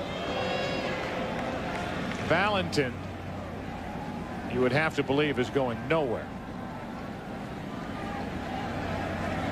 Not only can you not get a read on Pettitte, but with the knee problems experienced by Valentin, he's not running well at all. He's the tying run at first with 1 out. And a strike to Stanley. Stanley generally hits the ball on the ground to the left side of the infield and in the air to right center in right field. Ground ball to the left side of the infield. Chuck Knobloch would be in the middle of that double play attempt.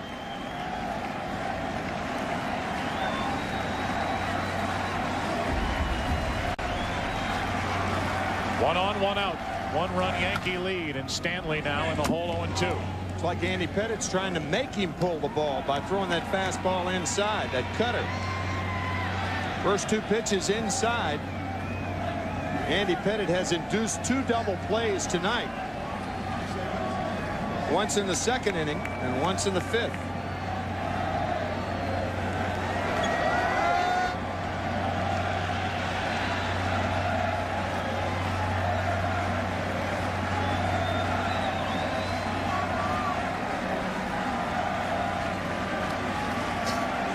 The 0-2 to Stanley. 1-2. Andy Pettitte, who threw so well in game 2 of the division series against Texas.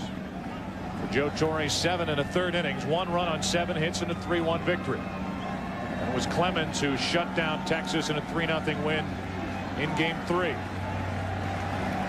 Yankees won the first 2 games of this ALCS, lost yesterday, lead here tonight. And still 1-2 on Stanley. Continuing to pound Mike Stanley inside. That's dangerous sometimes if you're trying to turn the double play. If you jam that hitter so badly he doesn't hit it hard enough for your infielders to have time to turn to. Stanley just continues to pull that ball foul down the third base side. That's a good point, Bob, because no inside pitch is designed for a double play ball. All double play balls, generally speaking, are outside and obviously down. This is a bad speed combination for the Red Sox with Valentin, the runner, at first. Stanley at the plate. On top of that, a gimpy Butch Husky waiting on deck.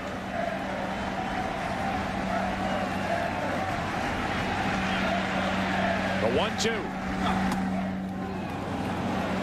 That at one of the inside corner, doesn't get it. 2 balls, 2 strikes.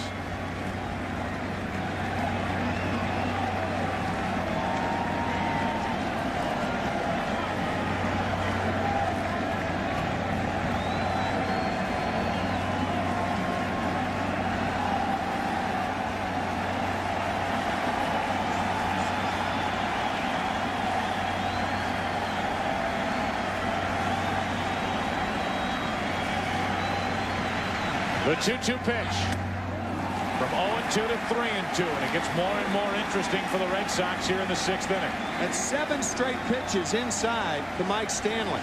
If you're John Valentin at first base, and it looks like Stanley's got a pretty good read of Andy Pettitte, I think Jimmy Williams will send the runner. Speed is not a priority on a 3-2 running count.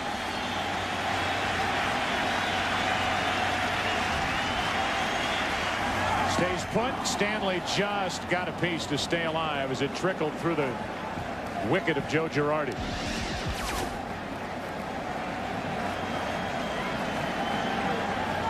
Just does get a piece of it, and Valentin really having problems over there at first base trying to read Andy Pettitte's move. He was nearly standing on first base as that pitch was delivered. And remember, it's not necessary to get a good jump if you are running. You're the runner at first base. Make sure he pitches.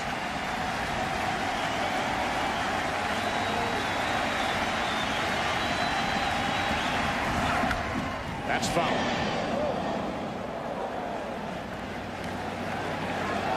And Valentin has stayed put on each of the last 2 3-2 deliveries. I'm surprised that Jimmy Williams in a 1-run ball game does not put Valentin in motion.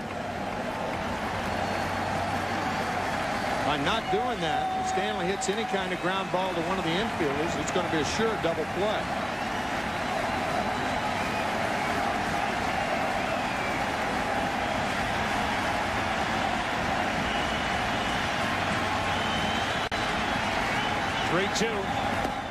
Two out.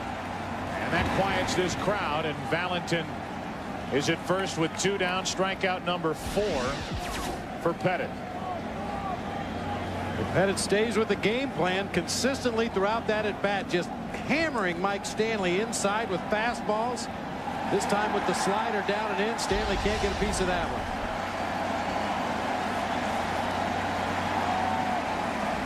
They just put that up on the scoreboard here. The designated hitter, Butch Husky. The Mets have come back to defeat the Atlanta Braves. Grand slam home run by Robin Ventura in the bottom of the 15th, and the Mets are alive. Wow. That forces a game 6 back in Atlanta. Here the Red Sox down 2 games to 1.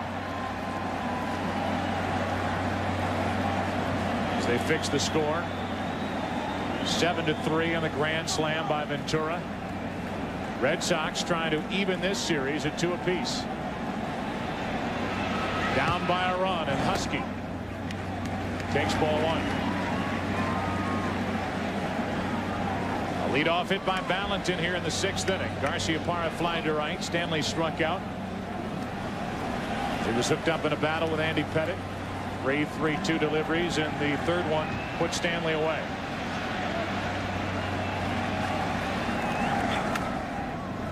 One ball, one strike on Husky.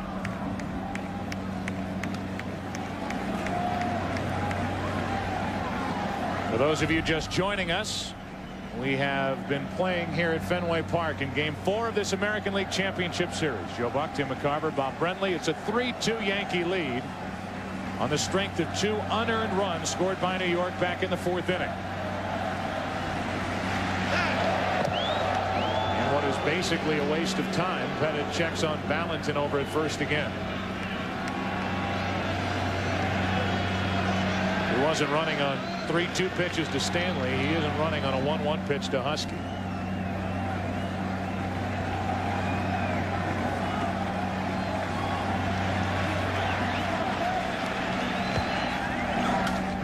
Husky lines one to right. O'Neill is there, and that'll do it for the Red Sox in the 6th inning. A leadoff hit. Boston does nothing with it. They've stranded 3, and after 6, Yankees up by 1. Back after this from your local Fox station.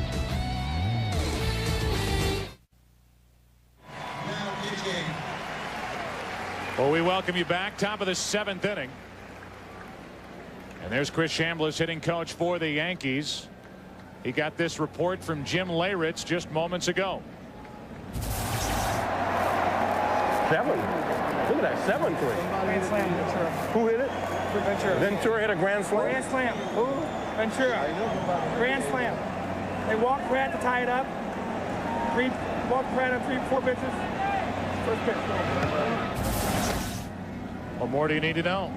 Jim Leyritz is not active for this series, playing a vital role to keep the bench updated on the NLCS as Chad Curtis taps the first one foul to start the 7th inning. Strike 1. Here is the grand slam against McGlinchey. That swing.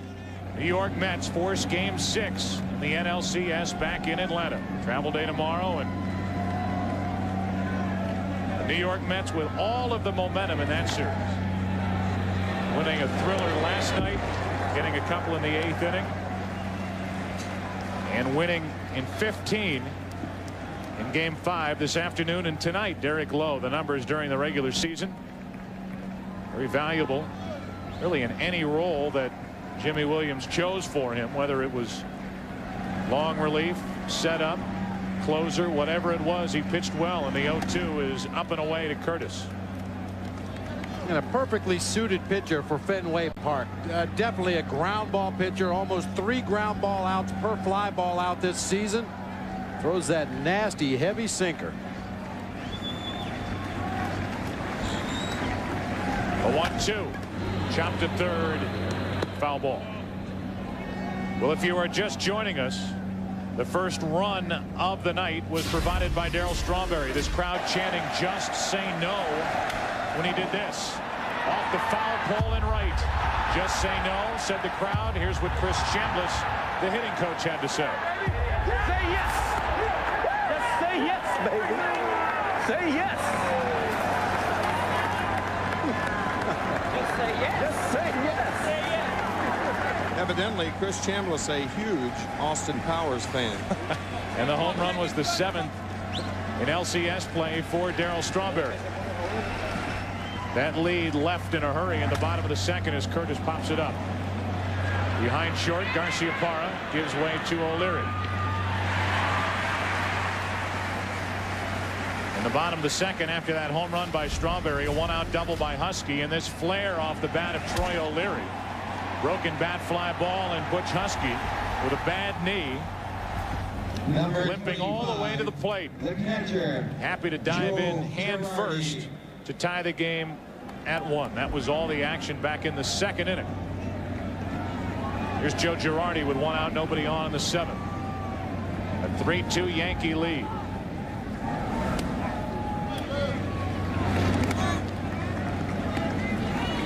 Girardi 0 for 2 tonight. He's grounded out. He's struck out.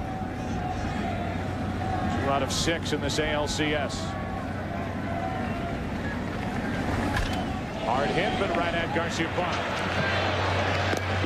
Wide throw, but out.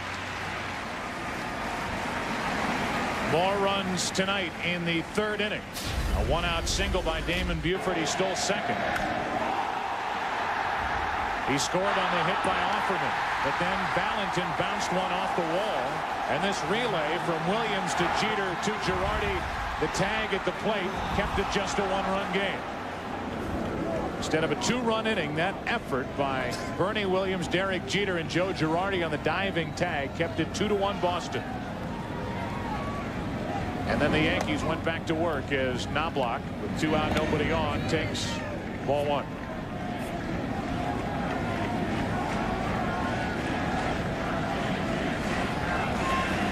Andy Pettitte doing his part on the mound tonight for New York.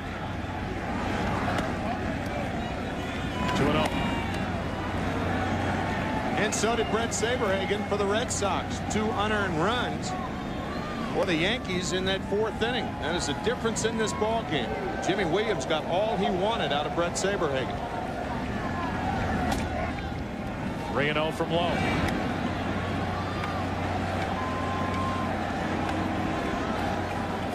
The second of the 2 unearned runs.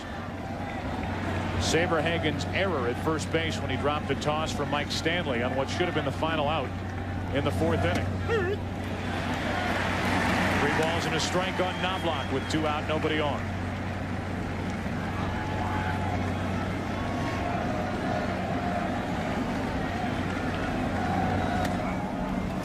A 2-out walk. In the 4th inning for the Yankees, Bernie Williams with 1 out, nobody on, grounded a ball to the right of Nomar Garciaparra. He made the nice stop, threw across his body and into the Red Sox dugout. That put Bernie Williams down to second with a hit and an error. He scored on an RBI double by Tino Martinez, who scored on this error when Brett Saberhagen could not handle the toss from Stanley and then compounded the problem by kicking it away, and Tino Martinez tap danced across home plate to make it 3-2, and that's where we stand as we roll forward to the 7th inning. Knobloch draws a throw at first. And for good reason. A good running situation. Knobloch with 28 stolen bases during the season. That led the Yankees. He was caught 9 times, but because it's 2 outs, good time to run. A lot of things from a reasoning standpoint lead to that conclusion. You've got a low ball pitcher on the mound, a right-hander who throws a lot of ground balls. If he gets the ball where he wants to, it's going to be tough to handle for Varitek. And Knobloch with good speed. And another look by Derek Lowe. And should Knobloch be thrown out attempting to steal, you have Derek Jeter leading off the next inning, which is not all bad.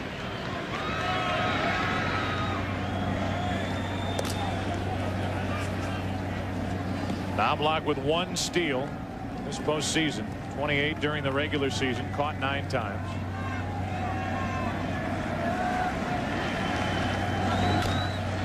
And a chopper to Garciaparra. The flip for the out. And that'll do it for the top of the 7th inning. Time to stretch here at Fenway. Andy Pettitte back to the hill. What a job he's doing. Yankees lead by 1. Well, we take a look at the rest of the championship series. Tomorrow, 8 p.m. Eastern, the Yankees and the Red Sox on Fox. Game 5 from Fenway Park. Now we know there will be a Game 6 on Tuesday night on NBC. Mets at the Braves. So congratulations to the New York Mets as they force at least 6 games and will steamroll into Atlanta. They've sent some of their rain up toward us. Starts to sprinkle here lightly. As Troy O'Leary leads it off and takes a strike. Bottom of the 7th inning, 3-2 New York. Andy Pettitte has allowed just 2 runs on 7 Boston hits. Strike 2.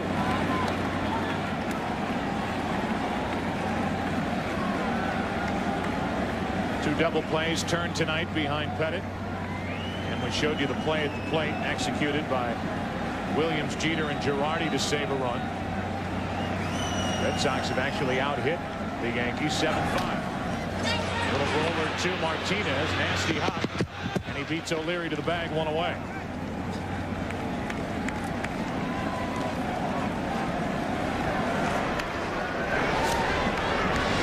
Once you commit yourself to make a backhanded play on the ball, if that ball takes a bad hop or stays down, you just have to go with it.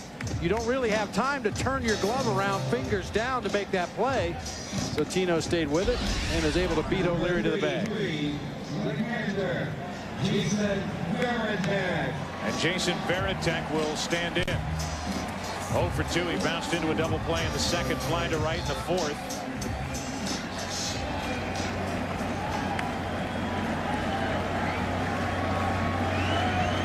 Batting with the bases empty, Red Sox trailing by a run, and a strike from Andy Pettitte.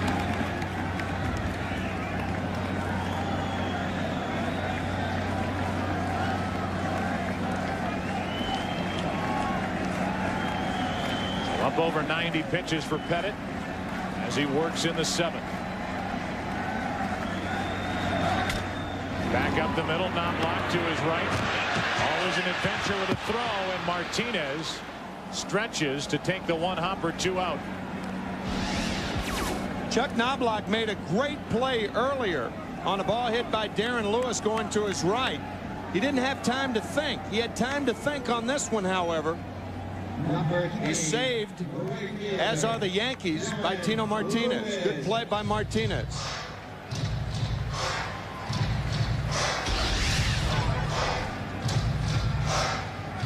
And now with 2 out, nobody on, the number 8 hitter, Darren Lewis, will bat.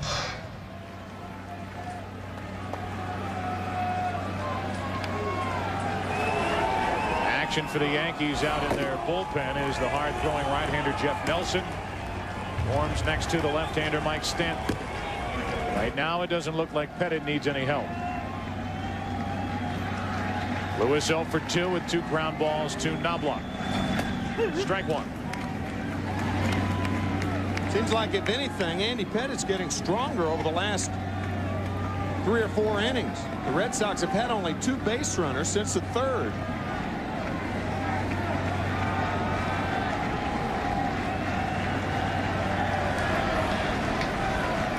The 0-1 to Lewis. Right at Jeter. And a 1-2-3 inning for Andy Pettitte. Working well in game 4. We go to the 8th inning. Well played, well pitched game. A quick one here at Fenway. The Yankees still lead by 1.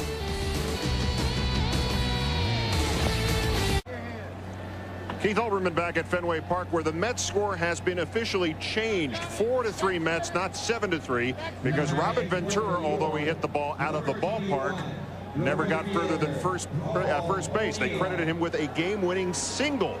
An unprecedented scoring change. Back up to you, Joe Buck. All right, Keith. So it's a 4-3 Mets win, and I'm sure they could care less. I'm sure Robin Ventura, knowing him, could care less if it's a grand slam or a base hit. Happy that the Mets won. And again, game 6 in Atlanta after the travel day tomorrow. Right now, it's Paul O'Neill leading it off in the 8th inning. He takes a pitch a little up from Derek Lowe. O'Neill, Williams, Tino Martinez for the Yankees, who try to add to their game 4 lead.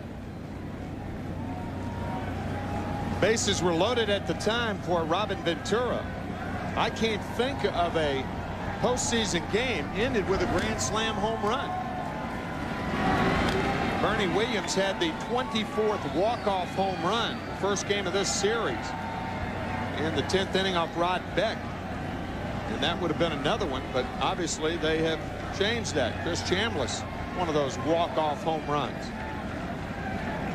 If he touched home, huh, Bob? Well, we're not sure. In that scrum that was down on the field, never really sure if Chambliss touched home plate. 2 balls and a strike on Paul O'Neill. That was a well-earned walk-off home run. You can see how smart Chris Chambliss is. He hit it. He got as far around the bases as he could, and then he got the heck out of there. As a line drive is back up the middle into center for a leadoff base hit for Paul O'Neill. He's hit 2 balls hard, and slowly but surely it looks like O'Neill is starting to feel better with that broken rib in his right rib cage. Back to that game-winning home run for Chris Chambliss against Mark Littell and the Kansas City Royals. Third base trying to get to. A few forearms later. Nah, forget it. I'm out of here. That's more of a sprint off home run. So while Chris Chambliss watches from the dugout, the Yankees try to get something working. That's into left center field and up against the wall off the bat of Bernie Williams. Rounding second, heading to third is O'Neill. Into second with a double is Bernie Williams, and it's second and third. Nobody out here in the 8th inning.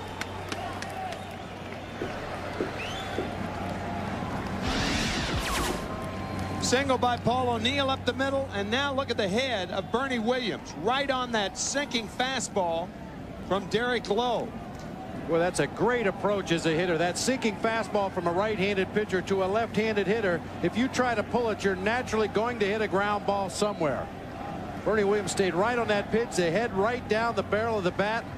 Watch him on follow-through. He stays right in there. That will be the tip-off for a hitter. A lot of times, after they make contact, they look to their pull field. Williams stayed right down on the barrel of the bat, drove it to left. Jimmy Williams, who has one left-hander in his bullpen, will go to Real Cormier. Second and third, nobody out. Yankees already up by a run. A chance for more with Tino Martinez about to hit. The Red Sox go to the bullpen for the second time and call on the left-hander Real Cormier. There's the line score, 3-7-0 for the Yankees. It's 2-7-2 for the Red Sox, and the two errors played a large role in this game back in the 4th inning. And here is Cormier dealing with Tino Martinez with runners on at second and third and nobody out here in the 8th inning. The Yankees trying to add to their 3-2 lead.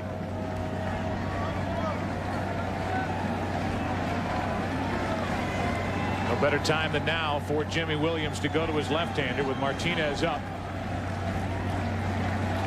Darryl Strawberry, a lefty on deck.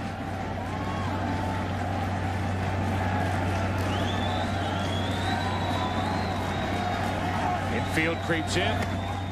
On ball one from Cormier.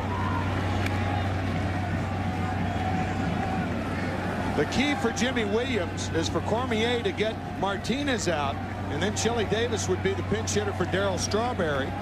And then Jimmy Williams would bring in the right-hander Rich Garces to pitch to Scott Brocious after they walk Williams or Davis. But the key is Martinez. And it's 2-0 from Cormier.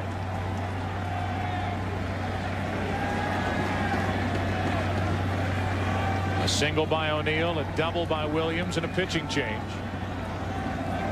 Cormier has yet to throw a strike.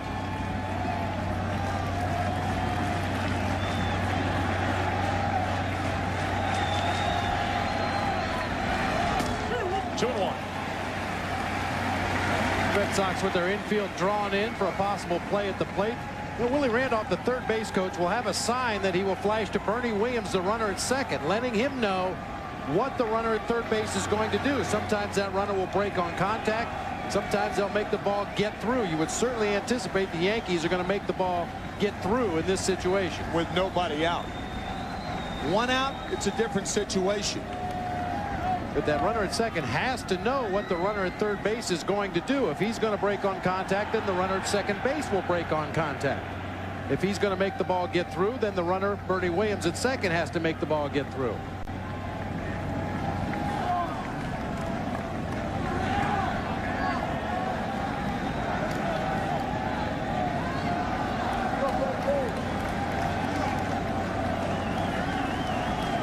Runners on at second and third with nobody out. 2 balls and a strike.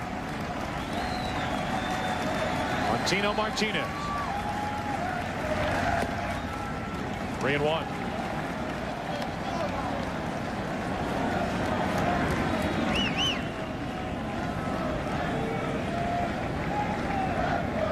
With the key to success in this inning, or potential success in this inning for the Red Sox, is getting Tino Martinez.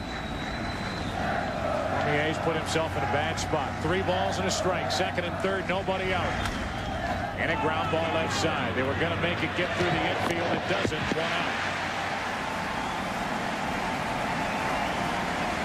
And now, for the most part, Jimmy Williams has what he wants. Chili Davis will be the pinch hitter. he'll be walked intentionally. Then the right-hander will be brought in to pitch to Scott Brocious. You can see Garciaparra looking at O'Neill at third and then throwing to first. Could be a key out for the Red Sox. So Darryl Strawberry is lifted. It hit a home run back in the second inning. Second of this postseason, and now it's Chili Davis who will be the hitter for Strawberry. Garces continues to loosen in the Red Sox bullpen, and you would imagine we will see him shortly. Bet your house on it. Bet your house on it. How about me betting your house on it? That's what I thought you were getting at. Here's a ball to start the intentional walk.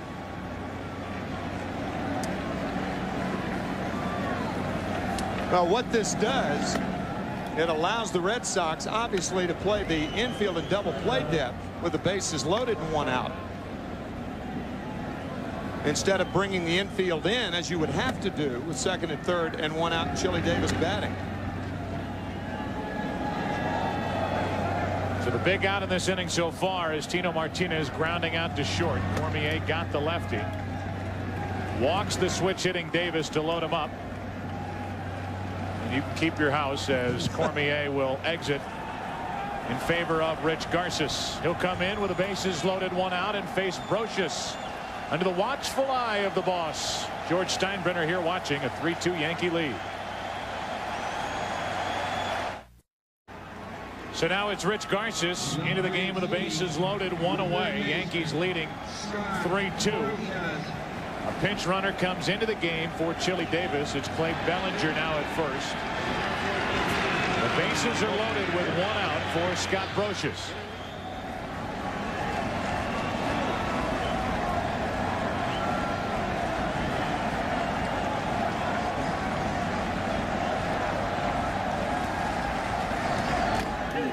Breaking ball in for a strike.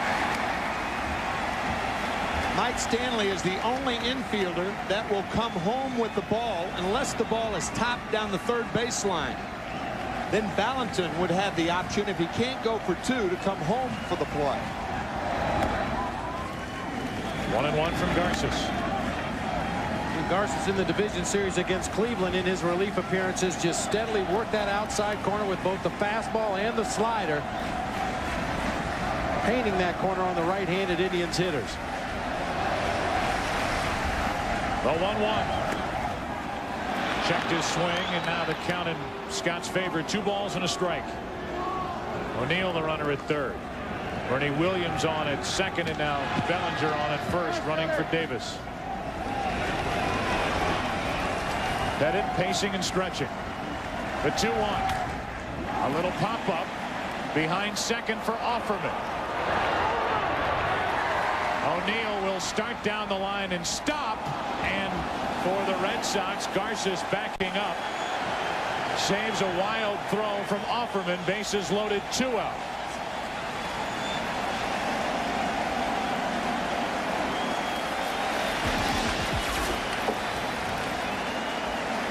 Paul O'Neill drawing the throw, and Rich Garces with a save.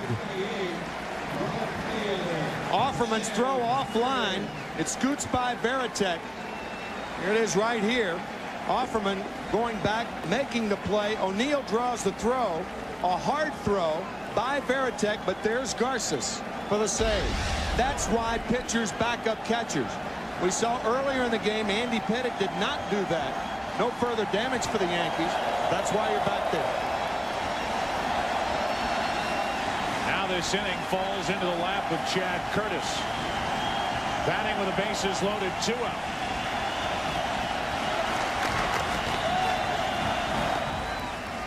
Ball 1. Cormier came in and did his job. Garces trying to do his. Yankees leading 2-1, leading here in the 8th inning of game 4, 3-2. Bases loaded, 2 out. 2-0 from Garces to Curtis.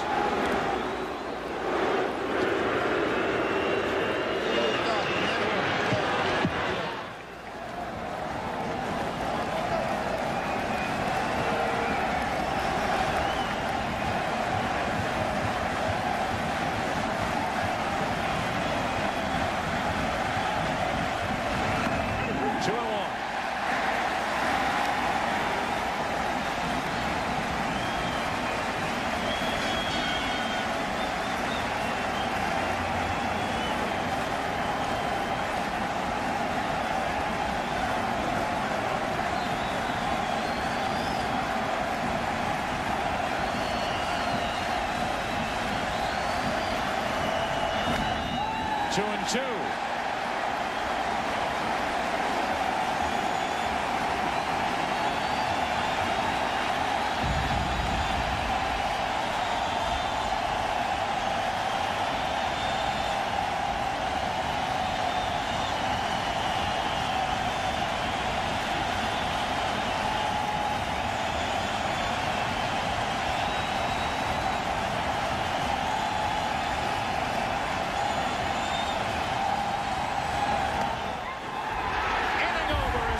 Lost the bat.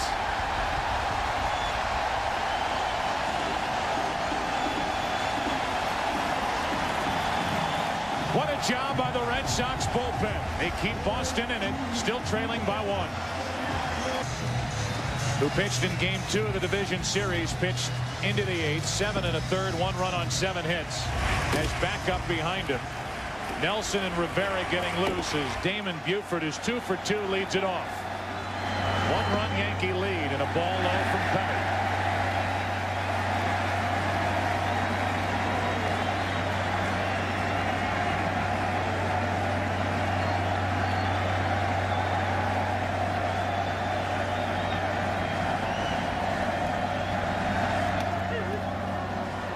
I caught the outside corner, 1 ball, 1 strike.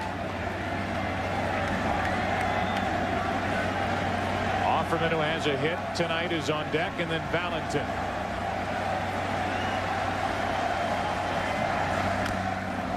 Strike 2 on Buford.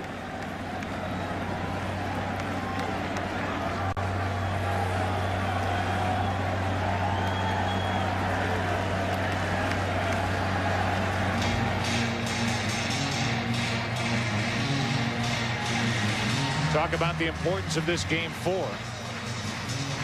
We know this will at least be a 5-game series. But this series should go back to New York. The Yankees are facing the prospects of facing the Martinez brothers. First Ramon in game 6 and then Pedro in game 7 if this ALCS should go that far. The 1-2 to Buford leading off. That's foul.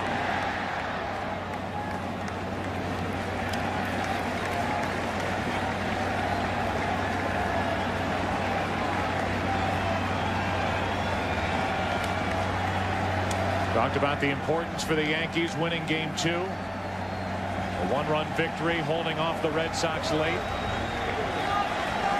Knowing that game 3 the starter would be Pedro Martinez, and he lived up to the hype and the billing in yesterday's game. As Buford strikes out looking. Chris Chambliss, we already showed you the home run he hit, a walk-off home run in 1976. He talks it over with trainer Gene Monahan about that situation with the Mets. Did you hear what they did? They took away the guy's grand slam because he didn't touch home plate. Think of that one? Yeah. Is that lousy or what? Yeah, it is. But that's the rule. You got to go around the bases. Yeah, you got to go around. Just like you had to go around. I didn't. You hit that home run. We just saw he didn't. Right? One out with the bases empty, and Jose Offerman takes a strike. Joe Torre's going to have a very interesting decision to make if Andy Pettitte gets Offerman out of there. A 1-run ball game. You've got Valentin coming up. Valentin 2 for 3. My guess is he'll bring in Rivera.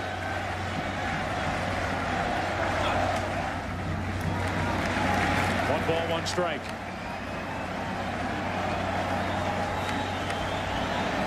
Rain starts to pick up here at Fenway Park.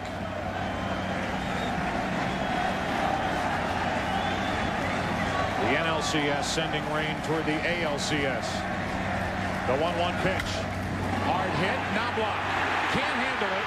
Tries to make a throw and throws it away. Backed up by Girardi, and there's the tying run with 1 out here in the 8th, and the throwing troubles continue for Chuck Knobloch.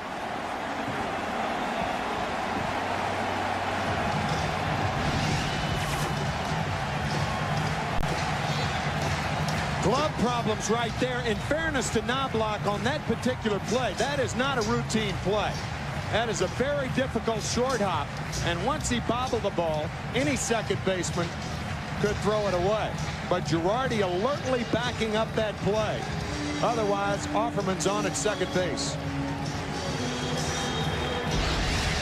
So Andy Pettitte will be lifted here in the 8th inning. Knobloch, though, after knocking it down, didn't put it in his pocket, threw it away, got away with it, and Pettitte is finished.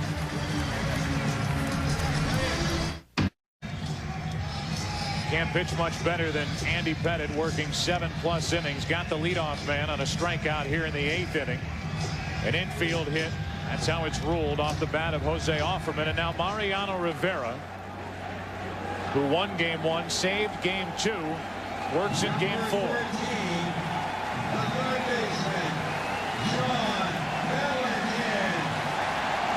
And one of the postseason heroes for the Red Sox, John Valentin, stands in. 2 home runs in Game 3 here against Cleveland, with his Red Sox down 2-0. 7 RBIs in Game 4. 2 RBIs in the Game 5 clincher at Cleveland. 5 RBIs here yesterday as the Red Sox won their first of this ALCS. 2 out of 3 tonight.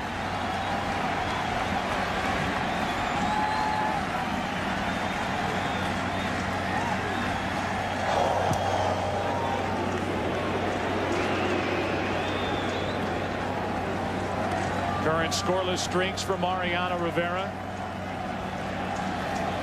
The regular season closed down 30 2/3 innings without being scored upon. He has been automatic since '97 in the postseason for the Yankees. Strike to Valentin. The reason we put a check mark on that 30 2/3 consecutive scoreless innings, that is the most consecutive scoreless innings taken into the postseason since Orel Hershiser had 59 straight scoreless innings taken into postseason in 1988.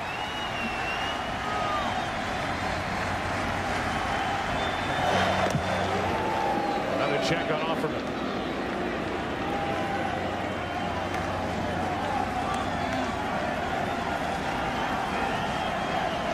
Pedro Martinez, Cy Young this year in the American League. No doubt about that. One of the game's best relievers, Rivera, deals high to Valentin. 1 ball, 1 strike. Saw that consecutive scoreless inning streak for Rivera. He has not allowed a run all season with Joe Girardi behind the plate. 22 1/3 innings. Opponents were 4 for 73, an .055 batting average with Joe Girardi behind the dish. A little high, 2-1. Staring in at home plate umpire Al Clark. He wanted that last fastball. And that's all you're going to get from Rivera. You may get a cutter, but it'll be the same speed as the high rider.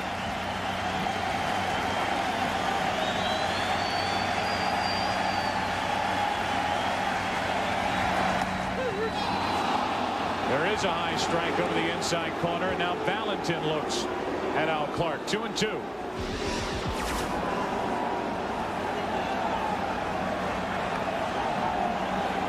You don't see that call a strike very often in this day and age.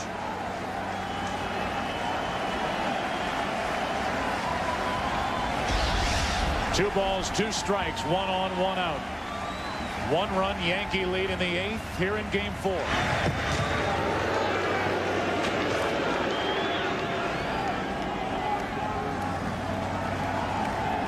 It's Valentin now. It's Garciaparra next.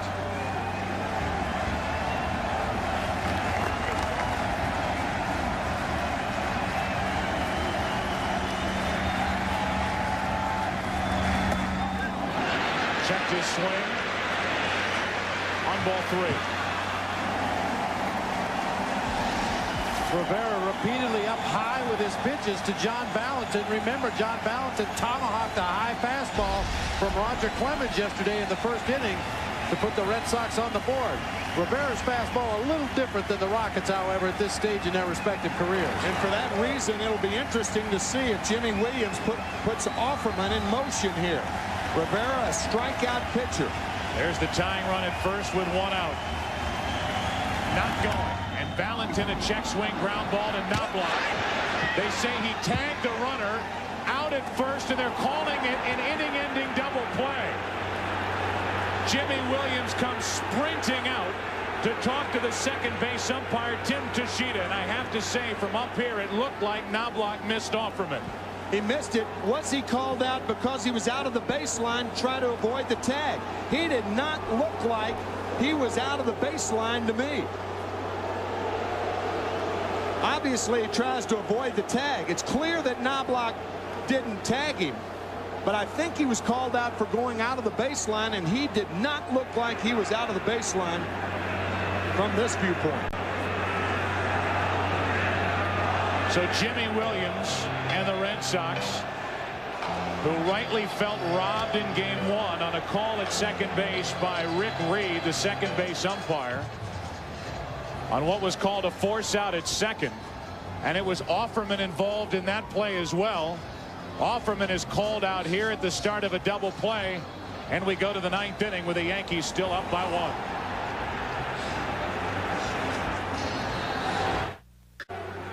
Jose Offerman specifically, and the Red Sox as a group appear once again the victims of a terrible call by this umpiring crew. We are not sure yet whether Tim Tashita called him out on the tag or whether he went out of the baseline. It doesn't matter. He didn't tag him, and he didn't go out of the baseline. Either way you want to look at it. Well, that's, I mean, he's on the dirt portion all the way. I mean, it's not even close. And now Girardi fouls it off to the right, and it'll be a long time before Red Sox fans forget this play in game one down at second base. They said that Knobloch had control of it, lost it getting the ball out of his glove, and instead of, and again it was Offerman at second base, instead of having 2 on with nobody out, the number 3 hitter up in a tie game 10th inning. It was 1 on 1 out, and a double play ball followed. Fly ball into center off the bat of Girardi, and Buford back to make the catch. 1 away here in the top of the ninth. You know, the thing that makes both those plays even more painful for Red Sox fans, Nomar Garciaparra on deck in both situations.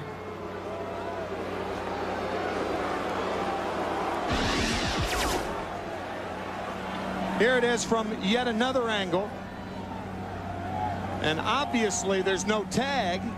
I mean, he's like a half a step or a foot at the most out of the baseline. Dave Joust, the first base coach, protesting vehemently, as was Jimmy Williams.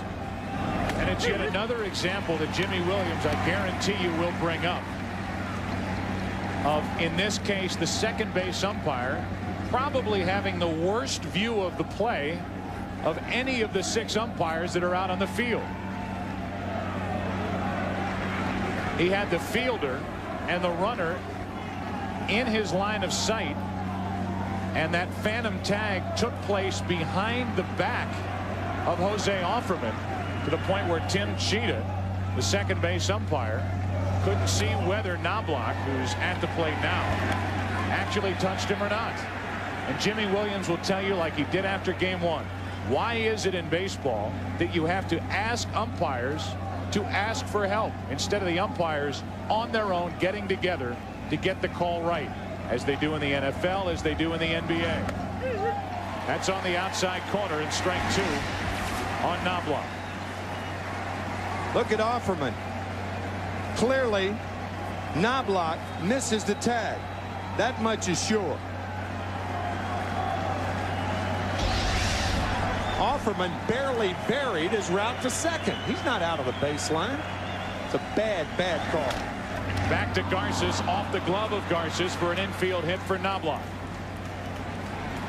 And the Yankees, who lead 3-2 here in the ninth inning, have 1 on, 1 out.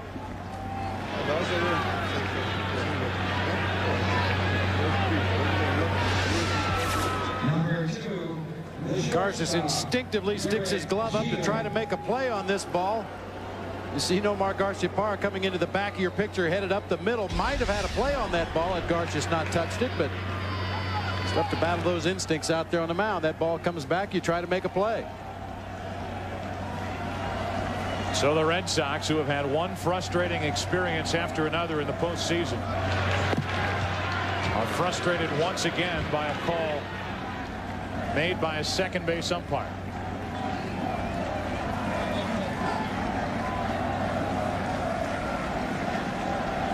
One on, one out.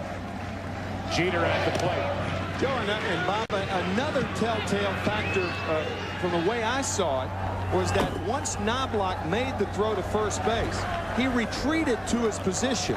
If he thought that he had either tagged Offerman or that Offerman had gone out of the baseline, Knobloch running as Jeter fouls it away. He would have continued onto the Yankee dugout, figuring the inning's over. But by the fact that he retreated to his position, he realized that he didn't make the tag, and then Offerman went down the baseline.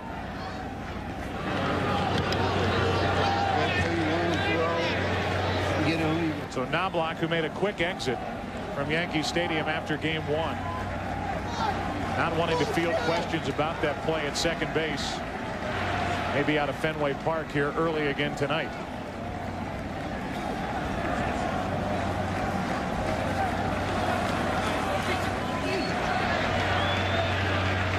One on, one out, no balls, one strike on Jeter. And a fly ball base hit into left center field. O'Leary cuts it off, and it's 2 on, 1 out here in the 9th inning for New York. And that's typical Yankees. As they did in game one, they catch a break, and the good teams take advantage of breaks and continue to come right after you. Jeter fighting off that inside fastball. Didn't get the good part of the bat on it, but was able to muscle it out there into shallow left field. We had a quick shot of the bullpen where Ramon Martinez is loosening with Rod Beck. Interesting that Martinez would be down there and that he is the scheduled starter for game 6. But you know the argument, we may never get to game 6. Pedro's older brother gets loose for Boston as Garces is in a 9th inning jam. 2 on, 1 out. And O'Neill at the plate. Hard hit to second. Offerman. Bad throw and safe at second. They will bring Knobloch to the plate. He is in standing up, and the Yankees lead 4-2 in the 9th.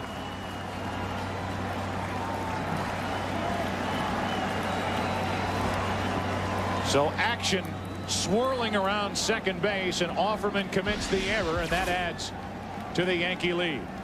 Offerman made a nice play on that hard hit ball, but his throw to Garciaparra was low, and as Jeter slid in there, it looked like he was able to knock the ball away from Nomar Garciaparra. He never had command of that ball at second base.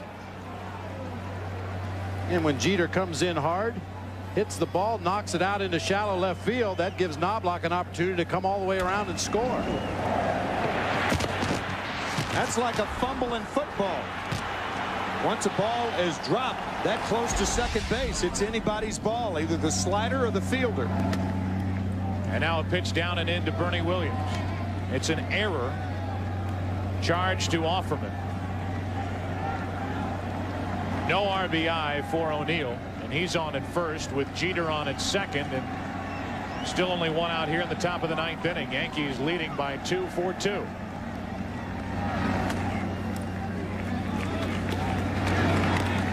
Pitch up and into Bernie Williams, in the count 2-0. As we approach 11 o'clock, and we are just about at 11 straight up here in Boston. Joe Buck, Tim McCarver, Bob Brentley with you. The Yankees up 2-1. We're in game 4. Unearned runs on the board for the Yankees, and they lead 4-2. They got 2 unearned runs in the 4th inning. And we'll see how this 9th inning plays out. It could very well be another or more, despite a strong start from Brett Saberhagen, who went 6 strong innings. 1 earned run on 5 hits, 5 strikeouts.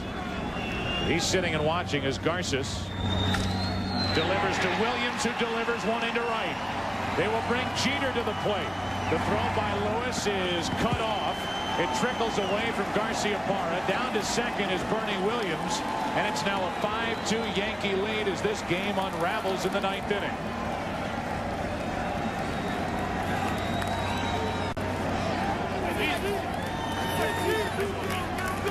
So Bernie Williams gets the RBI base hit. 3 crucial errors, perhaps another one in this inning.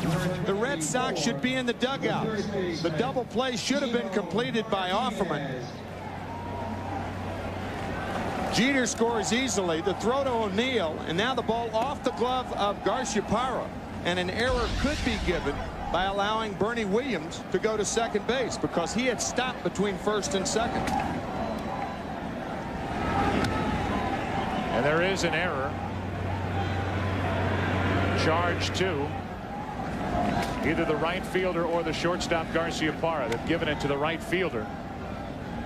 That's Darren Lewis, who's in right tonight, typically the center fielder for Jimmy Williams. So it's an RBI single, E9.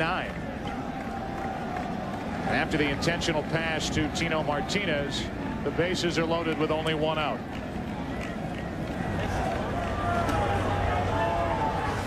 Ramon Martinez, Rod Beck getting loose, and Jimmy Williams. And these Red Sox and these fans who are packed into Fenway Park are totally deflated after that umpire's call in the bottom of the 8th inning. Now in the top of the 9th. 2 more errors for the Red Sox. And the Yankees continue to add to their lead. They lead by a score of 5-2. A pitching change. Jimmy Williams will take the ball from Garces as we watch the base hit to right by Bernie Williams. Yankees up by 3 here in the 9th inning of Game 4.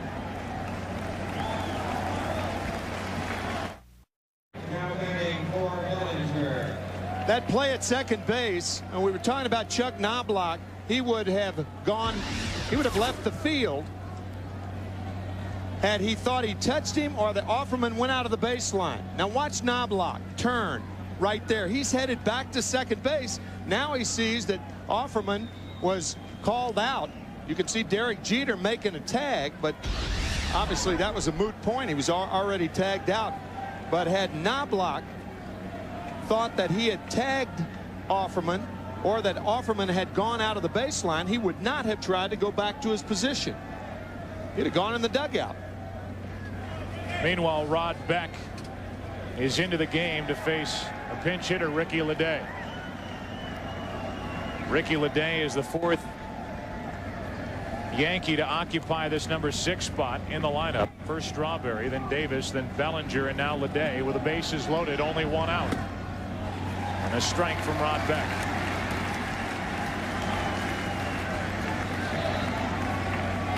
A dead calm has descended over Fenway Park as the rain starts to fall.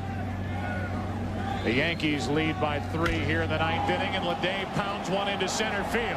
Well hit at the wall. Grand slam, Ricky Leday.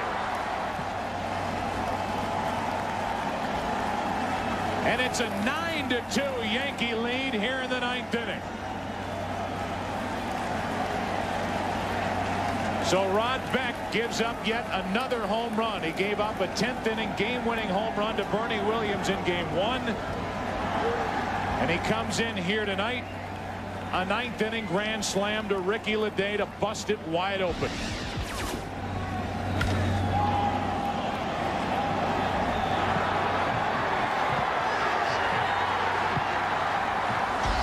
Either a splitter or a fastball. A ball hit about the same place. Bernie Williams hit his to win Game 1. Center fielder Buford slipped, so it took Offerman with a good hustling play to pull that in. Leday's not even in the dugout, and that was the second out of the inning as Brocious pops up. Leday can't get in the dugout. His teammates are too excited to see him after this. And it's a night for grand slams in the LCS for teams from New York. One that counts as a grand slam, the other that wins Game 5 for the New York Mets has ruled a game-winning single because Robin Ventura did not complete his trip around the bases. And the 9th man to bat in the inning is Chad Curtis, batting with 2 out, nobody on. a lot of backs are turned to the field as some of these fans start to head for the exits here in the rain. And this umpiring crew will again come under fire. Rick Reed in game 1. It's Tim Sheeta's turn here in game 4. And we look ahead to tomorrow night, game 5 starters. El Duque, Orlando Hernandez for the Yankees, and Kent Mercker, a rematch of game 1. Mercker lasted 4 innings, allowed 2 earned runs on 6 hits, and no decision. And that eventual Yankee victory. Curtis is gone to end the top of the 9th inning. And we go to the bottom of the 9th here in game 4. Red Sox will bat. Garciaparra will lead it off. This one looks like it belongs to New York, leading 9-2.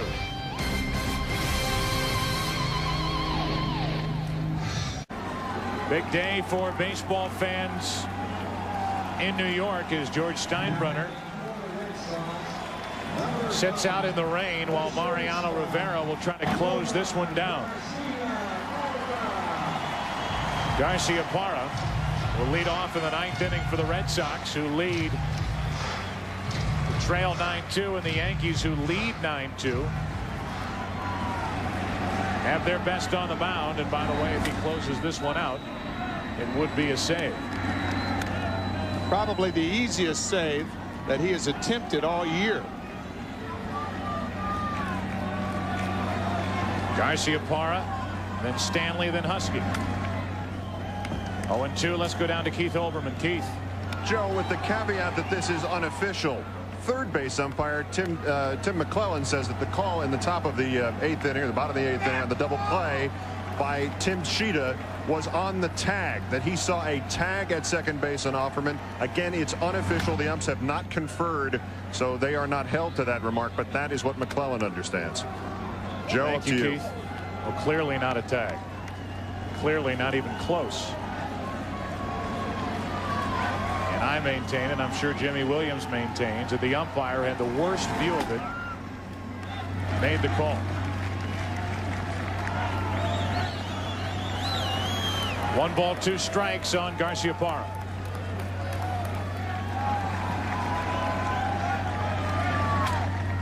Still 1-2 on Nomar, who is hitless tonight with a walk.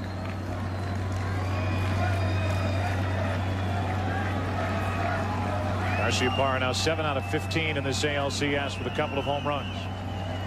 These Red Sox, it looks like, will have to look to tomorrow night.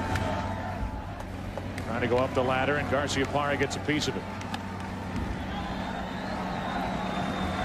Be sure to stay tuned to Fox for your late local news immediately following the game. For those of you who want more coverage of tonight's game, turn to your local Fox Sports Net for Fox Sports News, except for viewers on the West Coast. We'll get coverage at normal time. Here's a ground ball to third, backhanded stab by Brocious. Out at first, and another argument. First base umpire Dale Scott called Garciaparra out on this play. Now, Brocious makes a nice play to his backhand side here, falls to the ground, takes a little while to right himself. Garciaparra streaking down that first baseline. Hey, on first look with the naked eye, it looked like he beat the play. He was safe. A closer look right there. That one, it could have gone either way. I don't know. Jimmy Williams and the Red Sox figuring this is 9 against 15. And Jimmy Williams has just been ejected after he fired his hat into the air.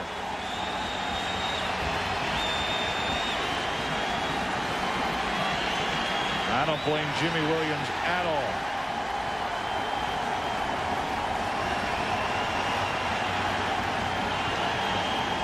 Some fans start to throw things onto the field, and this could turn into a nasty situation here in a hurry.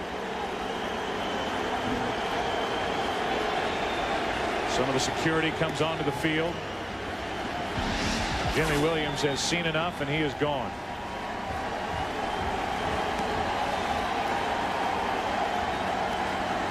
Well, you can certainly understand his frustration. His Red Sox ball club has made this Yankees team darn near even throughout this series. The umpires might pull the players off the field here. The umpires are having things thrown at them from the crowd here at Fenway, and they are going to pull these players and the umpires off the field for their own safety. Second step of their dugout. Rivera is loosening to finish this game. And by the way, and it's happened before during the regular season. I was at a game at Dodger Stadium where the umpires just called the Cardinals off the field, and they awarded the game because of forfeit. As we look at that one more time, Nelson coming up the steps and held back by Bernie Williams at some point, and it looks like everything is calm now. The umpires could just send the Yankees off the field, and this would be a forfeit on the part of the Red Sox if, in danger to the players out on the field, the umpires ruled that they'd be better off just forgetting the rest of this game. But it appears, thankfully so, that that won't be the case. And Mike Stanley, who's 0 for 3, will face Mariano Rivera. Pop and foul out of play off to the right. A 9-2 Yankee lead here in the 9th inning. 2 outs away from a 3-1 advantage in this 1999 ALCS.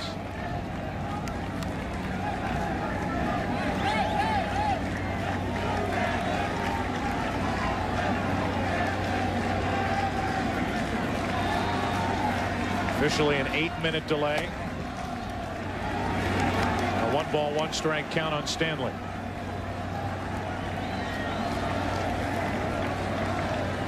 Police officers still on the field. This is that group down the left side, and there's strike 2 on Stanley. You don't get the feeling that the game will be interrupted, but you do have to have concern for the umpires in particular after the game. I would imagine that there will be a cordon of policemen and security going out to protect the 6 umpires. One would hope so.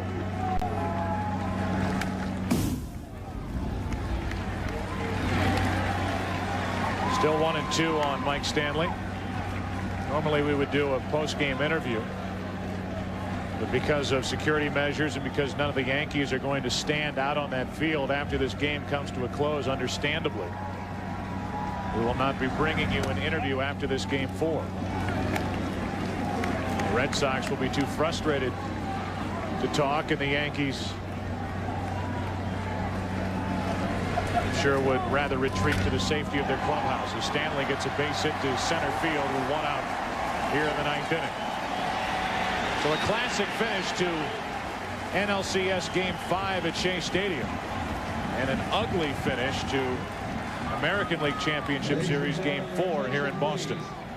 Brian Daubach will come off the bench and hit for the Red Sox. Bat for Butch Husky, who is 1 for 3 with a double and a run scored.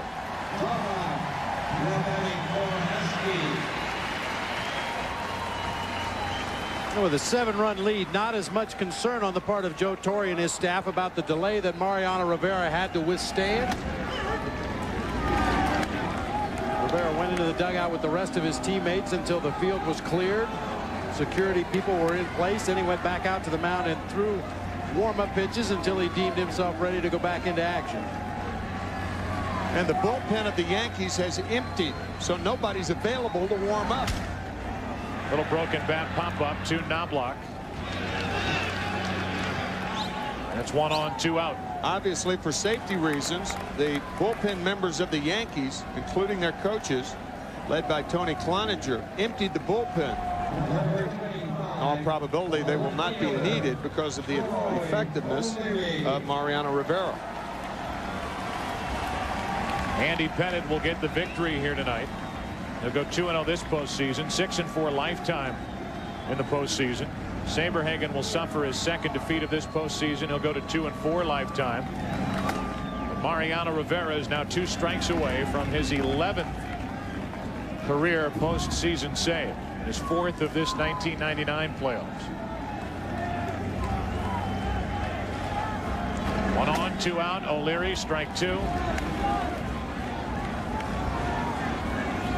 O'Leary 1 hit tonight in 3 at bats, and he's been overmatched with each of the first 2 pitches from Rivera here.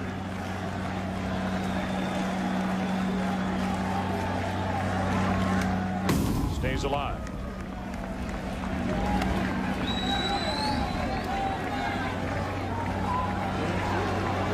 Total of 3 unearned runs on the board for the Yankees tonight, 3 of their 9. As they lead 9-2, and O'Leary tomahawks one down into the right field corner. Stanley will jog over to third. They will hold him there on a double by O'Leary, and it's second and third, 2 out.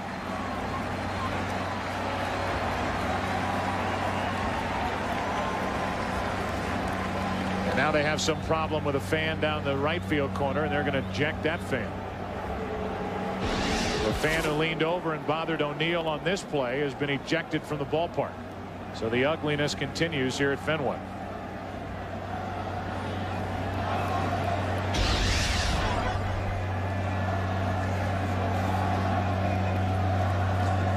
Guy should have been thrown out a long time ago for coming dressed like that.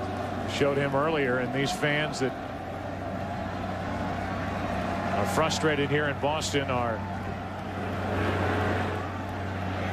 showing their displeasure, voicing their displeasure. And it really has turned ugly here in the 9th inning.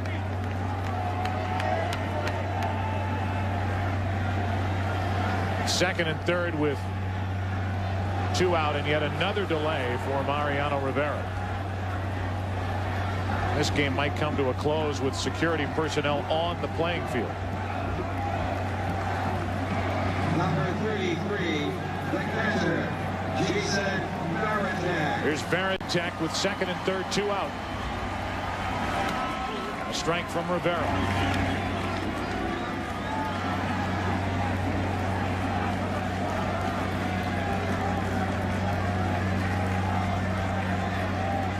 Sandy Alderson from Major League Baseball talking with that member of the security staff here at Fenway Park. And again, we're down to the final strike here in game 4. 9-2 Yankee lead. That blistering 95-mile-per-hour fastball misses, ball 1.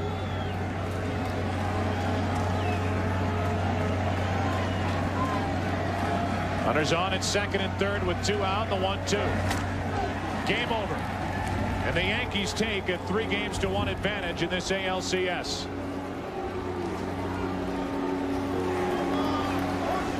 And so those who are left here at Fenway Park watching as the Yankees come part of the way out of their dugout, about halfway out onto the playing field as they wait for O'Neill, Curtis, and Williams to join the situation and the celebration. We go down to Keith Olbermann. Keith. Thanks, Joe. Principal owner George Steinbrenner of the Yankees joins me just for a moment. Do you have a reaction to this last inning? It was quite regrettable. I'm sorry that it happened. The excitement level here was pretty tremendous, and it could happen anywhere. I'm just sorry it happened here because we've been treated beautifully by Boston up till this point. And, you know, people were upset of losing. Their manager was getting my vote for manager of the year. He really invoked it tonight. He incited it, I should say. But, you know, those things happen. So we'll be out here again tomorrow night. All right. Okay, Keith. Mr. Steinbrenner, thank you much. Joe Buck, back upstairs to you. All right, Keith. Some classy comments by George Steinbrenner. Don't know that I agree with him on the part of Jimmy Williams, who went out obviously frustrated for very good reason. Nor do I. And as we wrap up game 4, the headlines tomorrow here at Boston, at least, will involve the umpires as we look ahead to game 5. Game 5 is tomorrow night at 8 Eastern. And the Yankees are 1 win away from returning to the World Series to defend their title. For Tim McCarver, Bob Brentley, Keith Olbermann, and Steve Lyons, this is Joe Buck. So long from Fenway Park. Final score here in game 4, a 9-2 victory for the Yankees. Again, join us tomorrow night for game 5 of the American League Championship Series. It'll be Kent Mercker against Orlando Hernandez beginning at 8 p.m. Eastern, 5 Pacific. For more information on tonight's game, log on to foxsports.com. You've been watching Fox Sports coverage of Major League Baseball. A tight game until we got to the top of the 9th inning. A missed call by this umpiring crew. Jimmy Williams ejected, and the frustration continues to mount for the Red Sox and their fans. We look forward to Game 5 tomorrow night. Hope you make a date with us from Fenway Park. For all of us, good night from Boston.